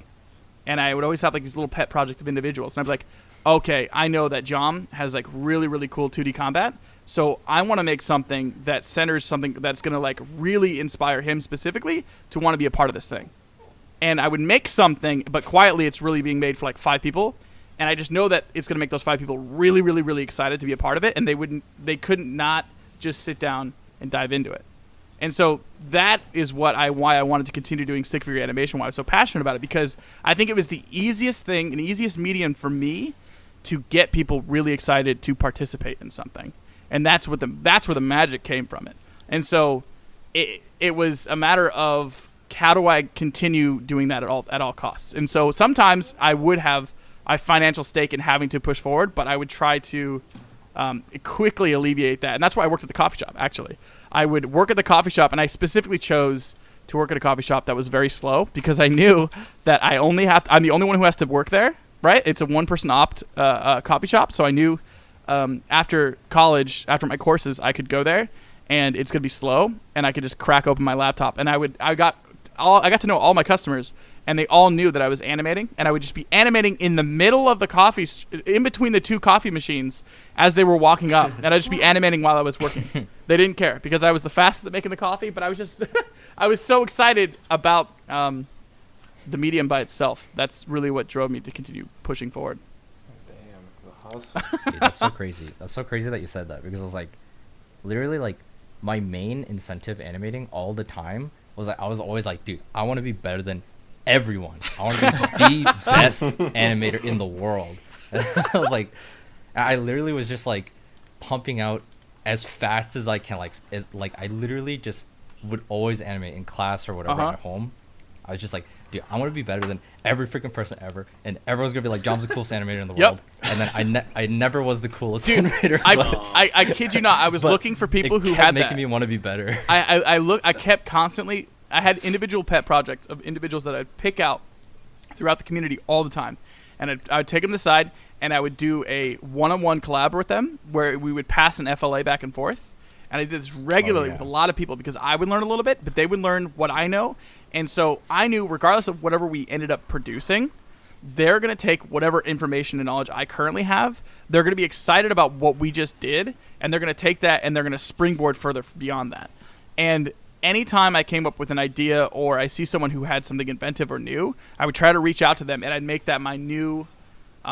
it was exciting for me to connect with those people because they're from all over the world, all different ages and age groups, but we all have this same interest in animation. And so it was always impressive to me when I find someone who, like I'm 16, 17, and you see this 14-year-old kid, but I don't know he's 14, 15 years old at the time, which at the time, you have a 2-year gap. That's not nothing in the real span of things. But here I am, like 5, 6 years into animating, and I'm thinking, oh, I'm something. And then this person who literally picked it up like 6 months ago because they saw Unbalanced has infinitely more potential than me. And they're showing me in that FLA things that I had no clue how to pull off. Like I'd follow them frame by frame and be like, okay, this makes sense. And I would turn off front onion skinning, and I would try and predict their frames. And everyone at some point would reach a moment where I did not expect the frame that they had coming. And I would sit there, and it would like push me back in my chair, and I would sit there for like 10, 15 minutes trying to figure out how did they. And I'm like, and that moment right there is where he won the race, That moment right there is where this person will infinitely be better than I will ever be, because I know that his brain saw something there that I still, even looking at it, can't understand it.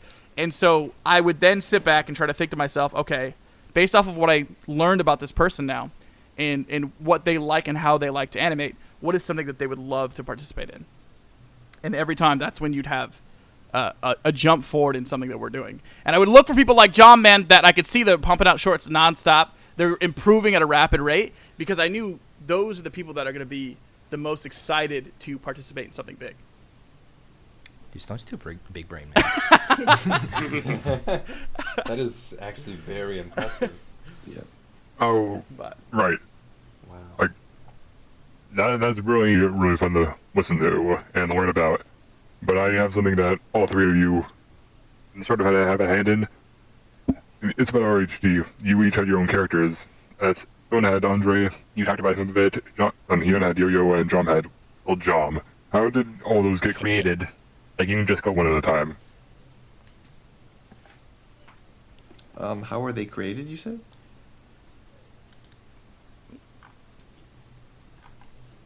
I don't know. Like, back then it was very casual. Like, I didn't even think much about Yo-Yo before making him. I was just like, what's a cool thing that nobody has done yet? And yeah, I just chose the Yo-Yo because I thought it would be cool to animate it. It literally doesn't go beyond that. Does it surprise you that he blew up so much? Yeah, that's pretty crazy still. Yeah. What about you, Jomm? Actually, my first RHG character I wanted to make was a Yo-Yo, because I liked to Yo-Yo in real life a lot at the time. And then I looked it up and I was like, man, who's this Senju dude? But then I was like, alright, whatever, he's better than me, so he can have it. But also, But, wait, hold on. So, I'm sorry, but before that, didn't you have this character that was just black and they had this red aura around them that they could manipulate? Yeah, it was just Naruto, like, you know. At the time, I was watching a lot of Naruto, and he was like, "Oh, dude, that nine-tailed fox thing's kind of cool." But then, no, that was pretty short-lived. But like the one that I guess everybody knows from me now is the Jomm character. I was doing a speed battle, and I remember was it Felix? I think Felix animated a speed battle, and he had the Ichigo sword from Bleach. And I was like, "Oh my god, dude, that sword looks so cool!" But I didn't know it was from Bleach at the time, so I basically just stole it. I just like put the black and white blade in my character. But then eventually it got boring just animating a sword, and that was it. So then I'm like Evangelion. Neon Genesis Evangelion is like one of my all-time favorite like forms of media. And there's this one scene in the movie where the character's robot pulls out a knife, and it's like a vibrating knife, right? Like one of those hypersonic vibrating knives. But the way they designed it had like these like holes in it, so it kind of looked like a box cutter knife. And I thought what was happening was like air was coming out of the sword, and I was like, oh, that would suck if you got stabbed by a knife and it was just blowing air out at you. I was like, man, I should make that like a sword. So then that's how I put that into my sword. I was like, man, if I like stab somebody and then like blow them up, that'd be crazy. That sounds fun. And that's literally what I could. It's like with when you're like hunting and they'll like take. I think I saw they did it with like an alligator to like prepare it to be eaten, where they'll like blow air like under the skin. Yeah. To release it from the meat. Some nasty stuff. It's nasty, dude. Yeah. That's brutal. How about you, Stone? So I made my first RHG character when we were trying to figure out how to do the system, and I was trying to be as generic as I possibly could because I wanted to set an example without stepping on anything. And I made a mistake in making the character that I first made, which is kind of like, he had some generic, like, oh, he's insane, he's fast. Like, I wanted to be as simplistic as I possibly could be. He's insane, he's fast, and he has like a knife that he uses, right? Mm-hmm. And I knew that was boring, and I fought Tekken, who was traditionally a coder. He's the one who coded Weapon Fire. If you ever played that Flash game with all the guns. I love Weapon Fire. And when I fought him, I realized that his character had a big hammer, and I really enjoyed animating his character's hammer. And at the time, I think it was Halo 2. I was playing Halo 2, And one of the main bosses at the end of Halo 2 has he's like this big gnarly dude with a massive electrified hammer. And so I thought, oh my god, I know exactly what I want to do now. And I realized that at the time RHG was moving, but it was kind of just like crawling.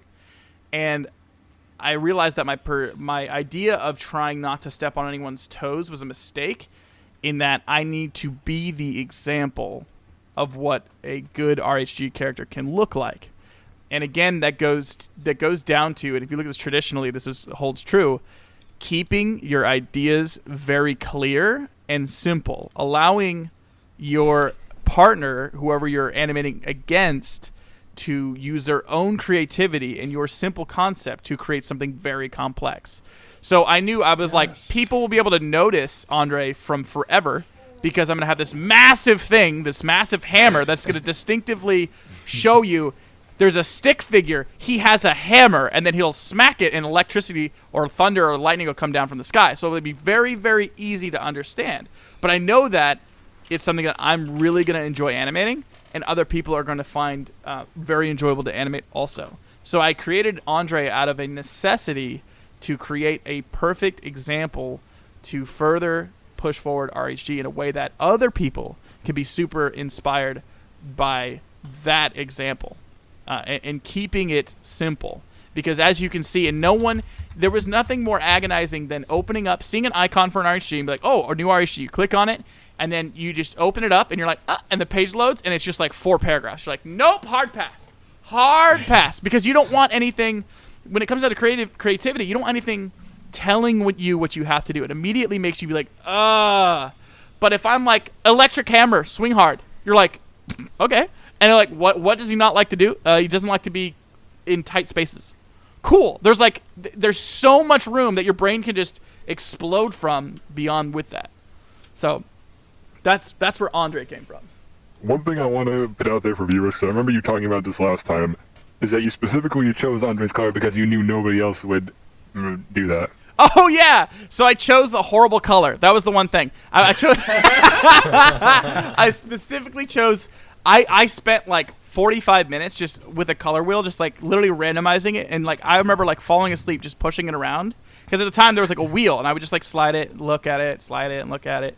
And I was like, I need to find a color that is distinct but boring. Very boring. Because again, I was like, okay, I think I found the recipe in giving a good example, but I don't want to take away and make an iconic color that someone else can utilize and make something out of.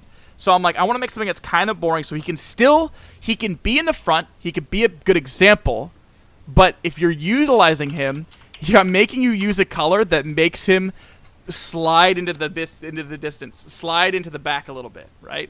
So if you look in all of the RHG load screens and stuff like that, he was usually centered, but if this is on purpose, like you guys remember the old RHG load screen that was really popular? Yeah. He was dead center. He was dead center, but I bet most people still don't see him first when they look at it in their mind's eye because of that simple color choice. Because around him, you have Tarantula, you have Alpha, you have Yo-Yo, you have all these very distinct high contrasty colors with other very high contrast colors around them that allow them to stand out way better. And that's another reason why his hammer's all the same color. He's very bland but very distinct at the same time. I'm going to be honest, Andre is the first thing I see when I mention that. But that's because I'm just okay, a really big fan of. maybe I did it wrong. No, it's okay. I still ain't never Yeah, seen no, it. just Brown. because He's I'm saying a really that big just in fan. spite of you. Yeah, I'm a big fan of Andre. Big man with big hammer. What do you have to lose there? Yeah. But another thing is that if you look at it today, there's like 4 people there I don't recognize. Yeah, and that's the funny thing is that's the thing I love most about RHG is that the characters can infinitely outlive the career of their creator. For instance, Insanity only animated Tarantula like 1 or 2 times. He never really had a really good full-length animation out of him, but he's continued to be shown and created and expanded upon today. And that was my goal with RHG, is making this vast, infinite universe of overlapping creativity that will constantly expand upon itself without effort. Because someone's going to look at that, and it's going to resonate with them, and it's going to be inspiring to them, and then they're going to put their own twist on it. And then from that moment on, that becomes canon for that character. So it's an ever evolving sculpture that is constantly wet, being shaped by everyone inspired by it, and that makes it that impossible to recreate and obtain feeling behind it. Because it's what makes stick figures so great as a medium is that they are so unbelievably simplistic. They convey a message so very well. That's why they're used in street signs. Is because no matter what language you come from, no matter language you speak, you can see a stick figure doing an action, and you can immediately understand, at least some of the better ones, understand what it's trying to tell you. And so, that was always my goal for, and that's what I love to see now today, because I knew these simple ideas that people were having, 15 years ago, 10 years ago. I knew when I started to see the impact they were having on people, when I started seeing even these primitive little fan arts of people who were maybe be like 10, 12 years old at the time. I'm like, all right, let's just see. I'm like, all right, that for that moment, I knew that whoever made that fan art is looking at that character, and they're just big googly eyes, and they're just like, oh my God, that's so cool. And I'm like, that has a profound impact. And I think I said this before on when I was talking to you guys, was like, everybody thinks that they don't matter, including myself. Like, I don't feel like I truly have a big impact day to day, but I always am able to look back and realize that everyone thinks they don't matter, but everybody does. Everybody matters. Everyone makes such a huge and profound impact on others. It's not only until now that we have the internet that we can kind of see that easier. So RHG allowed that to kind of prove that to me over time. And then now when I'm able to look back and I see on Twitter, and I'm like, what the hell? There's Andre fan art that's like magazine worthy. I'm like, are you kidding me? And I'm like, and it's not even in English, man. Like, it's all Japanese. I'm like, it transcended entire cultures. And so I was like, I patted myself on the shoulder. I was like, I was right. I did it. It happened. This is something I want to bring up right well, because Yo-Yo and Jomm, both of your characters are also really big overseas. Oh yeah. Yeah, like there's a bunch of Japanese and Chinese fan art of them. Yeah, I have no idea why. Oh, alright. I look those up like every day.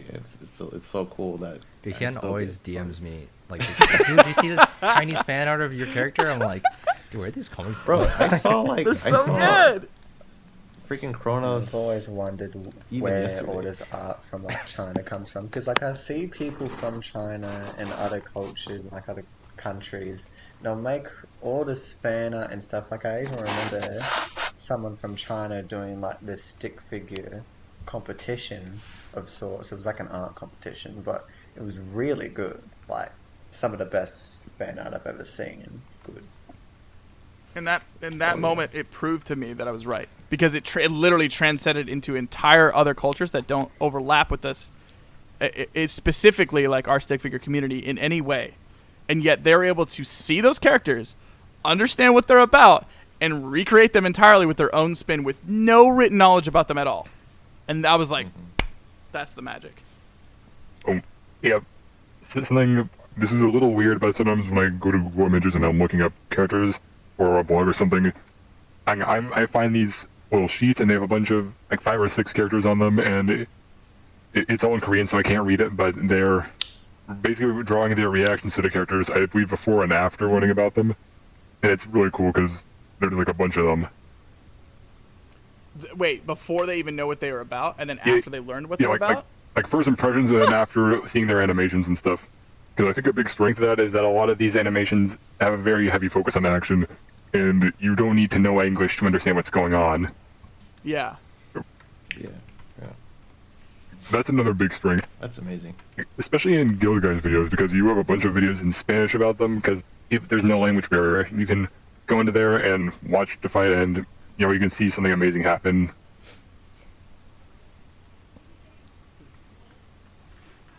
Dude, going back on what you were talking about earlier with Insanity, do you know I have a whole storyboard of Jomm versus Insanity? Yeah, I saw that. It was, yeah.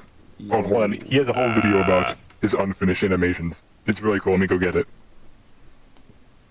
I did like a whole, I literally animated the whole RHG fight of me versus Insanity, but it's just like animatic and like storyboardy. But I like all the time whenever I think of animating again, I'm like, oh, dude, that's what I would go back and do. Like I would finish that one because yeah, I like it. I'm okay with that. So here's something, right?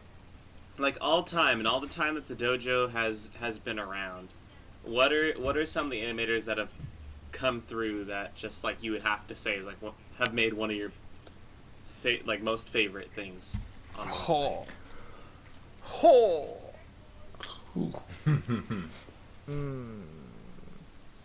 Whenever I think about that, I think about people who did something distinctly new. Like one person that comes to mind, and I feel like I could be saying his name correctly, but I also could be saying it incorrectly. It was someone who was inspired by our community, but it was out of our community. And anytime he came in and posted something, it was usually very profound and unique. Do you guys remember SJ8?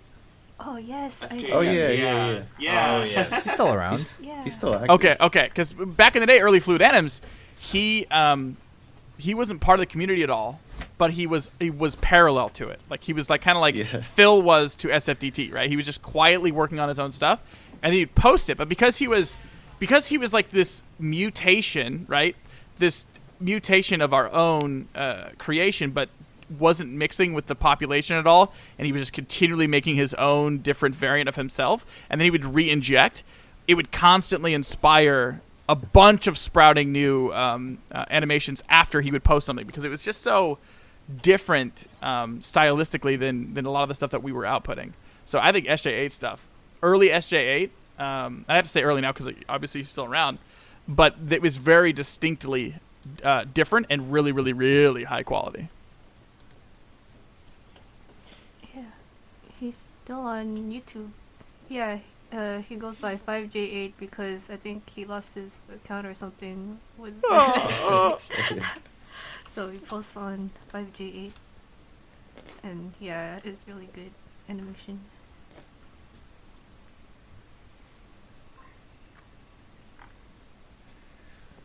Stuff that came out of our community that I really like. Oh man, there's a lot. I mean, I obviously really like Gilded Guy's work. He's always pushing the limits when it comes to animating, and now he's got like his own. He's got like a whole workforce now that he gives jobs to, which is awesome. He's gonna turn into an LLC. Oh yeah, wait, is he an LLC? He's good. I don't know if he's gone through it yet, but he's definitely gonna make it eventually. Yeah, he definitely should. Yeah, he definitely should. he is a LLC because he had to do that for the Fortnite premiere thing, I think. Or I played way too much Fortnite. I still play too much. And I was doing like cash cups and stuff, and I was rolling with the skin. I would never not wear it. It was constantly. I was like, yeah! I was freaking out. I'm like, I'm playing RHC on the game I play. Let's go! Just screaming in comms the whole time. You're like, stop, bro. I'm like, you don't understand. That's gotta be surreal. It's so unbelievably surreal. But last but not least, Jomm. Who is what's probably some of your favorite works to come out of dojo? Like current like Hyun's dojo kind of stuff. Yeah, like all time Hyun's dojo, all time of Hyun's dojo. Dude, I'm not gonna lie.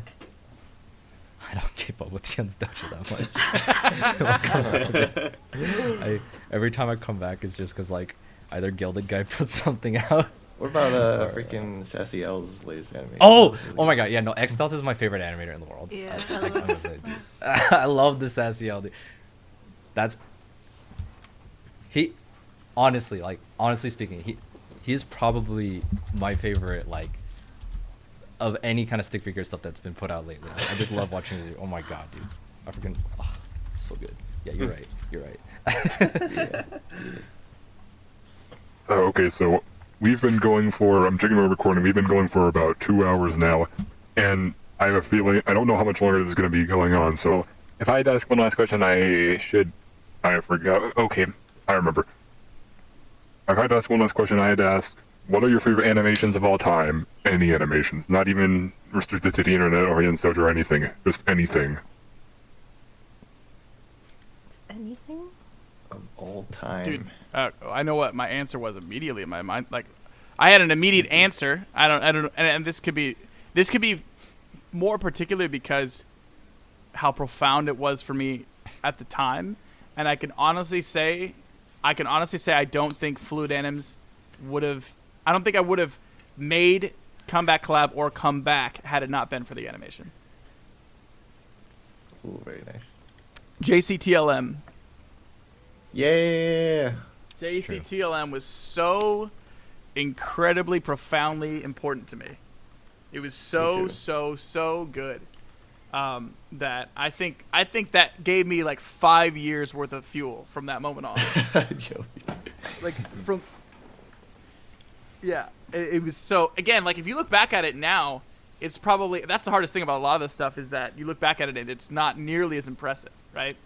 But that's why I said you have to factor in the time frame, because at that time when that came out, that was so very distinctly kind of like the S+ tier of each category of flavor of stick figure animator at the time, all playing together on the same playing field in one of my most favorite formats of passing an FLA around, because it's such a raw, organic expression of each animator's pure,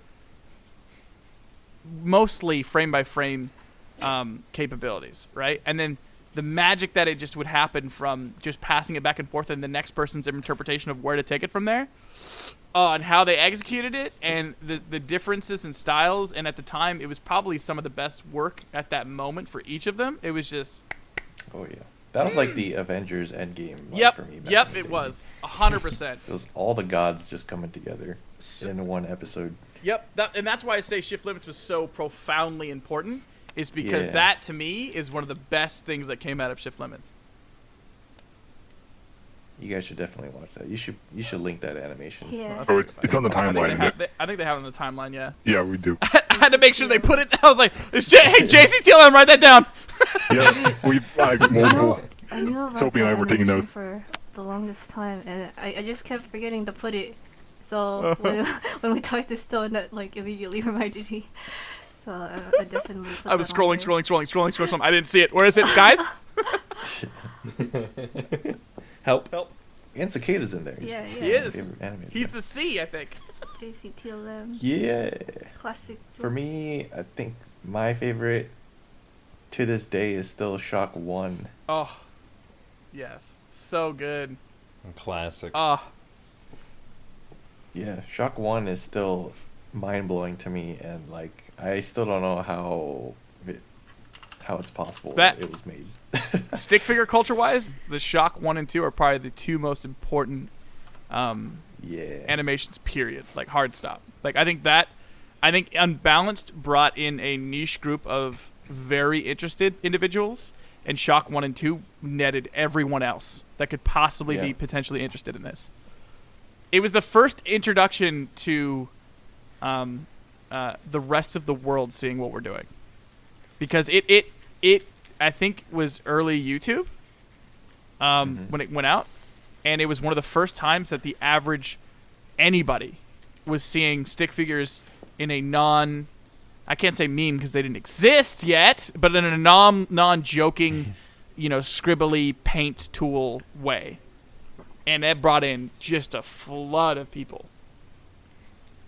Yep, it brought me in. How about you, Jomm?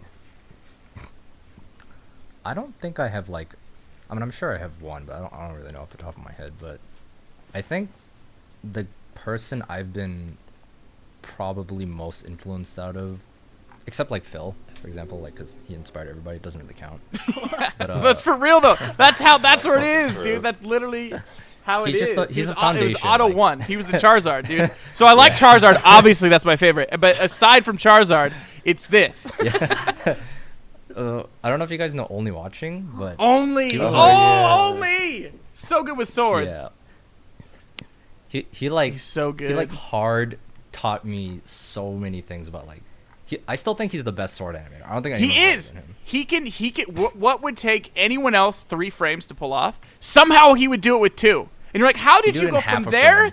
You're like, you told such a huge story in between these 2 frames that my brain, I can't begin to fathom it. Like, if this stick figure's arms 2 millimeters off this way, just slightly skewed, the whole movement doesn't make sense. So how did you do that? Yeah. And even just on top of the way he animated, he was so innovative. Like, I think at the time nobody was doing solid trails. Most people were either doing linear gradient trails or like square trails. But he was doing this method where he would take a sword and he would split the sword with the back side, which would be gray, and then the front side, the sharp side, which would be a lighter gray. And he would group that sword together and draw a little dot on the handle, which would be like the hand. So it would look like fingers were over the handle. And anytime you wanted to break it apart, you could do like a Control-Alt-click and grab any side of the blade and drag it out, and it would be this like solid trail. It was so much more faster and efficient than what anybody else was doing. And the shape language of his trails like pretty much inspired me to like this day. I still think about it all the time. Dude, I think that's how he was able to pull off those just insane movements with such speed and so little information, is because he would tell like an entire story with just one massive, unique sword trail. Yeah. Like, I still learn things about it to this day. Like, when I look back, I'm like, oh, he did this that way because of that. That makes so much more sense. Like just literally a couple weeks ago, I started doing trails differently because I realized something he did like 10 years ago. Well, like, when I think of only watching, the first thing that comes to mind are the trails. But also, really quick question for Stone. You remember that Rock Hard Coliseum game? Yes, I do. Yeah, so I'll only watch this character, Omni. Why did he have a lightsaber in it? Why does he have a lightsaber? Okay, so that kind of comes from me at the time trying to experiment with pushing Flash's limits with filters and overlays. And I also knew very confidently that I couldn't pull off only watchings the way that he does it. And so I needed to distinctly make sure that the two looked different and be able to still pull off flashy level moves that without the talents and capabilities that only had. Oh, so that's your way of working around it? Making it work? Yep, that was my main way of doing my damn best, man. Oh, well, you know what, it really did stick in my mind, as you can see. Yeah, I'm glad that worked. It helped at least. But like then I went back and went for Omni stuff, and I thought, where's the lightsaber? that's those really were all. Every single one of those was made in one day. Yeah, every Friday was Rock Hard Coliseum Day, and I would stream the whole thing. Yeah, I read about that. I gotta say, without taking up too much time, that was a very big thing for me. It was really, really cool. One of the biggest influences on me back in the day. That makes me so absolutely happy. Like, so happy. Because at the time, I kept getting this toxic relationship with myself and what I'm creating that I pretty much felt horrible every time I finished something. I felt sad. I felt sad. I remember I was saying this before when I released Get Stronger, which was the music video I made for Shouto back in the day. The only thing I said, I still remember, I'm like, here it is, man, I'm sorry. Yeah, I really like that. And then I didn't look at it for 4 years. I gave it to him. He put it up, and he later told me, he's like, I'm really upset. SBTV, like, they took your credits out. I was like, oh, that sucks. And that's all. And I was like, I can't look at it. I can't. And he kept coming back to me. He's like, dude, I'm so happy. He's like, I'm blowing up. It's like 500,000 views. I can't believe. Thank you so much. I'm like, okay. And I'm like, stupid YouTube people. Like, why are you watching it? Like, well, YouTube's too easy, dude. They're just like shooting fish in a barrel for views. I was like, it's okay. Welcome. I don't know. It's a total wrong perspective. I look back at it 4 years later, and I was like, damn, I actually like this. Yeah, it was really good. I don't know what you're talking about. You still animate? I do. A little bit here and there, and I'm working on this mania that I started in, like, I think 2014, and I laugh because I was doing this right before COVID too. I was greeting my old stick figures. I'm like, hi, stick figure from 2012. Hi, and then I would like, oh, time to be 2020, and I would like, because the next frame would be his turn to continue. So this is just long-lasting animation for that. And then 2, I'm working with some voice actors on potentially doing like kind of like a sketch comedy thing with I can't name the title, but the title also is super important. But I might be animating kind of more humor-based shorts. Yeah, isn't Goku gonna be there? Yeah, so so I also now am Sean Schemmel, who's the voice actor for Goku and King Kai and like a million other things. I'm his web producer, And so I do like his editing and YouTube and Twitch. And in the next couple of weeks, I'm going over to his house to like build his streamer room. And he constantly has all these ideas for like animated shorts. And I'm gonna be potentially working on some of the things that he has, like little like brainchild things that he wants to do. And then I have some pitched ideas that I want to give to him so that you guys can have fun stuff to do with. One of them is I'm like, Sean, I would love if you would give us like a short like clip of some sort of any kind of audio, like anything at all. And then I'm like, I know a subset of people that would love like a 12-second clip or 15-second clip of just whatever voice acting clip that is uniquely just for this thing, and then give it to the community to work on. Everyone can animate their own version of that, and then he can watch all of them and react to them. And I'm like, that would be so tasty to work with. And I'm like, and it could be anything. Like, hey, let me get the mail over the... I'm like, that could be a clip. You could make that could be a clip. And then everyone's own interpretation of that will be so damn fun to taste. But that's one of the things that I'm going to be pitching to him when I go over there. We can make it like a collab. Yeah, exactly. And it's like super relaxed, super junk food animation, you know, because that's like the favorite, like that's my favorite thing. That's my sweet spot, right? Is that you look at that and you're like, oh hell, like I can sit down immediately. You don't need a storyboard, you don't need anything. You just sit down, pen, new frame, and you're on your way. And that's exactly what I would want these to be centered around, because I think that would tickle the fancies of a lot of people. Alrighty, I think we've been going on for quite a while. This recording has been going on for about 2.5 hours. Yeah. I think it feels like a pretty good place to wrap up. But I want to ask Stone one last question, since he's kind of been in the community since pretty much the start. And I know we asked Hyun and Jomm this question earlier, but I want to hear Stone's thought on this. Where do you think this community is going to go in the future? Oh. See, that's the thing. Is I don't think there's any one place it ends up. I think it will continue to evolve and allow an avenue for people who have this immense talent within them that they may not even be aware of, that can entirely shape their future and the career of what they can build, and continuously, endlessly inspire new generations in that exact same way. I think it'll constantly be an ever-evolving wheel of people coming in and finding something that they relate to and using that as a springboard to push them into a future that they thought was impossible. And it will become their reality. McCool did effects for My Hero Academia, like, on the movie! Are you kidding? He was doing those Smoke and Rocks effects like 12 years ago. And that's probably because he saw someone do particle effects on SFDT.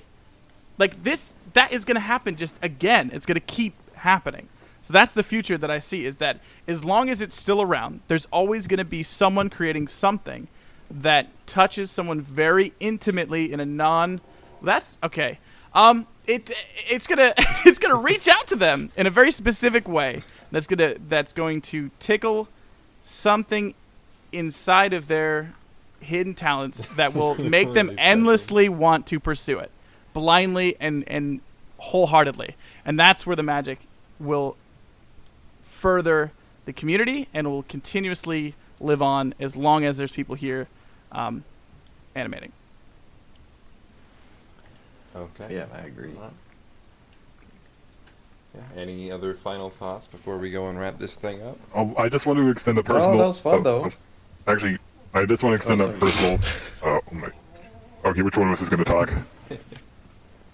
Go ahead.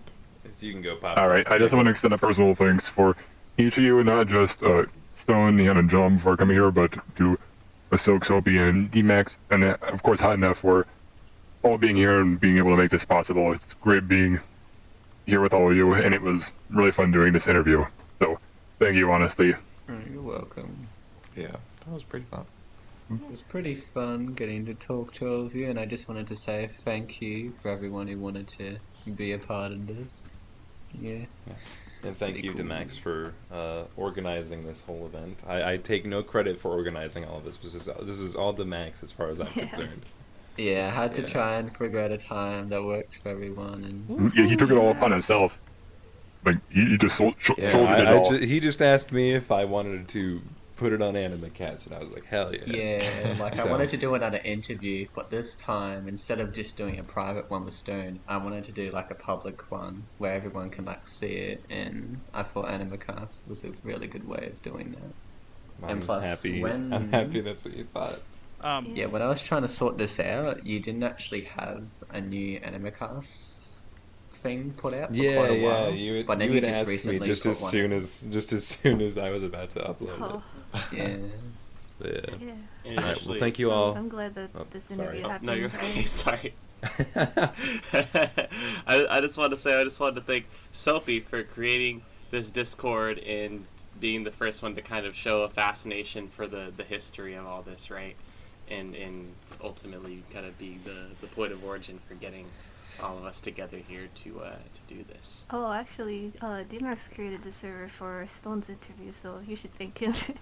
Yeah, Oh, I remember when I oh, made well, the that's- server, it was just a little jump server I made so we could get a voice into a voice call with Stone, but now it's just turned into this place So yeah. where we Oh. invite every veteran that we can think of so we can just talk to them and stuff.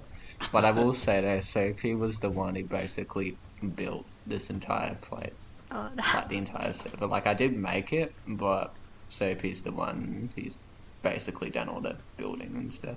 Because I don't know how to run a Discord. oh no. Yeah. Alrighty, well, thank you all for coming by. For our wonderful Yeah. listeners, if you're interested in seeing the timeline, the link will be in the description. Yeah, learn about Is there anything else that you would like to add, Soapy? learn about the stuff that was talked about here. They're all very important, I feel, and I think it's really important to take note of that and our predecessors that came before us.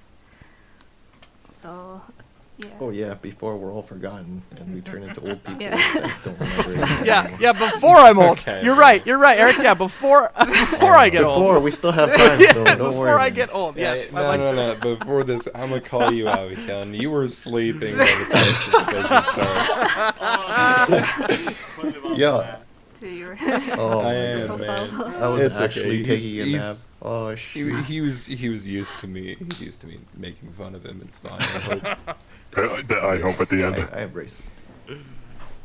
Anyway, but yeah, no, for real, thank you all so much for coming. This has been amazing. It's been a blast. I've enjoyed this. It's taken a little blow to my ego, not realizing I don't really know that much, apparently. There's always time to But it's expand. fine. It's fine. There's always time to expand your knowledge too. That's the beauty of it. And thank you guys Absolutely. for having me too, because I entirely did not. I didn't know this was happening. I must confess, I was coming into my house with groceries. I dropped them all when I just decided to look at my computer, and I saw that you guys were all in this VC, and I'm like, I know them, I like them, and I clicked it. Your eggs. That's all. That was a bit of a Thank you for crashing. Thank you for crashing the podcast. Very pleasant surprise right there. I'm very glad you showed up. Are your groceries okay? Absolutely. No, my. Wait, it did you get refrigerated and frozen? Yes, stuff? I Or just certainly. left them? Yes, I certainly did. Oh my God. And My Lexi, God. Lexi Go, walked go. by and she looked at me Take and she just like both hands up and I'm like, I'm sorry. I can't. There's just like ground beef that were on the table and chicken. She's like, oh. Sorry. She literally just dropped it. I was like, oh, click. So people better watch this, or his roast beef died for nothing. Yeah, you gotta save my meats, bro. Yeah, man. All right. Well, thank you all for dropping by. I appreciate it. And for all the listeners, we'll see you on the next one. Bye bye. Bye. Bye. Hope you have a good day.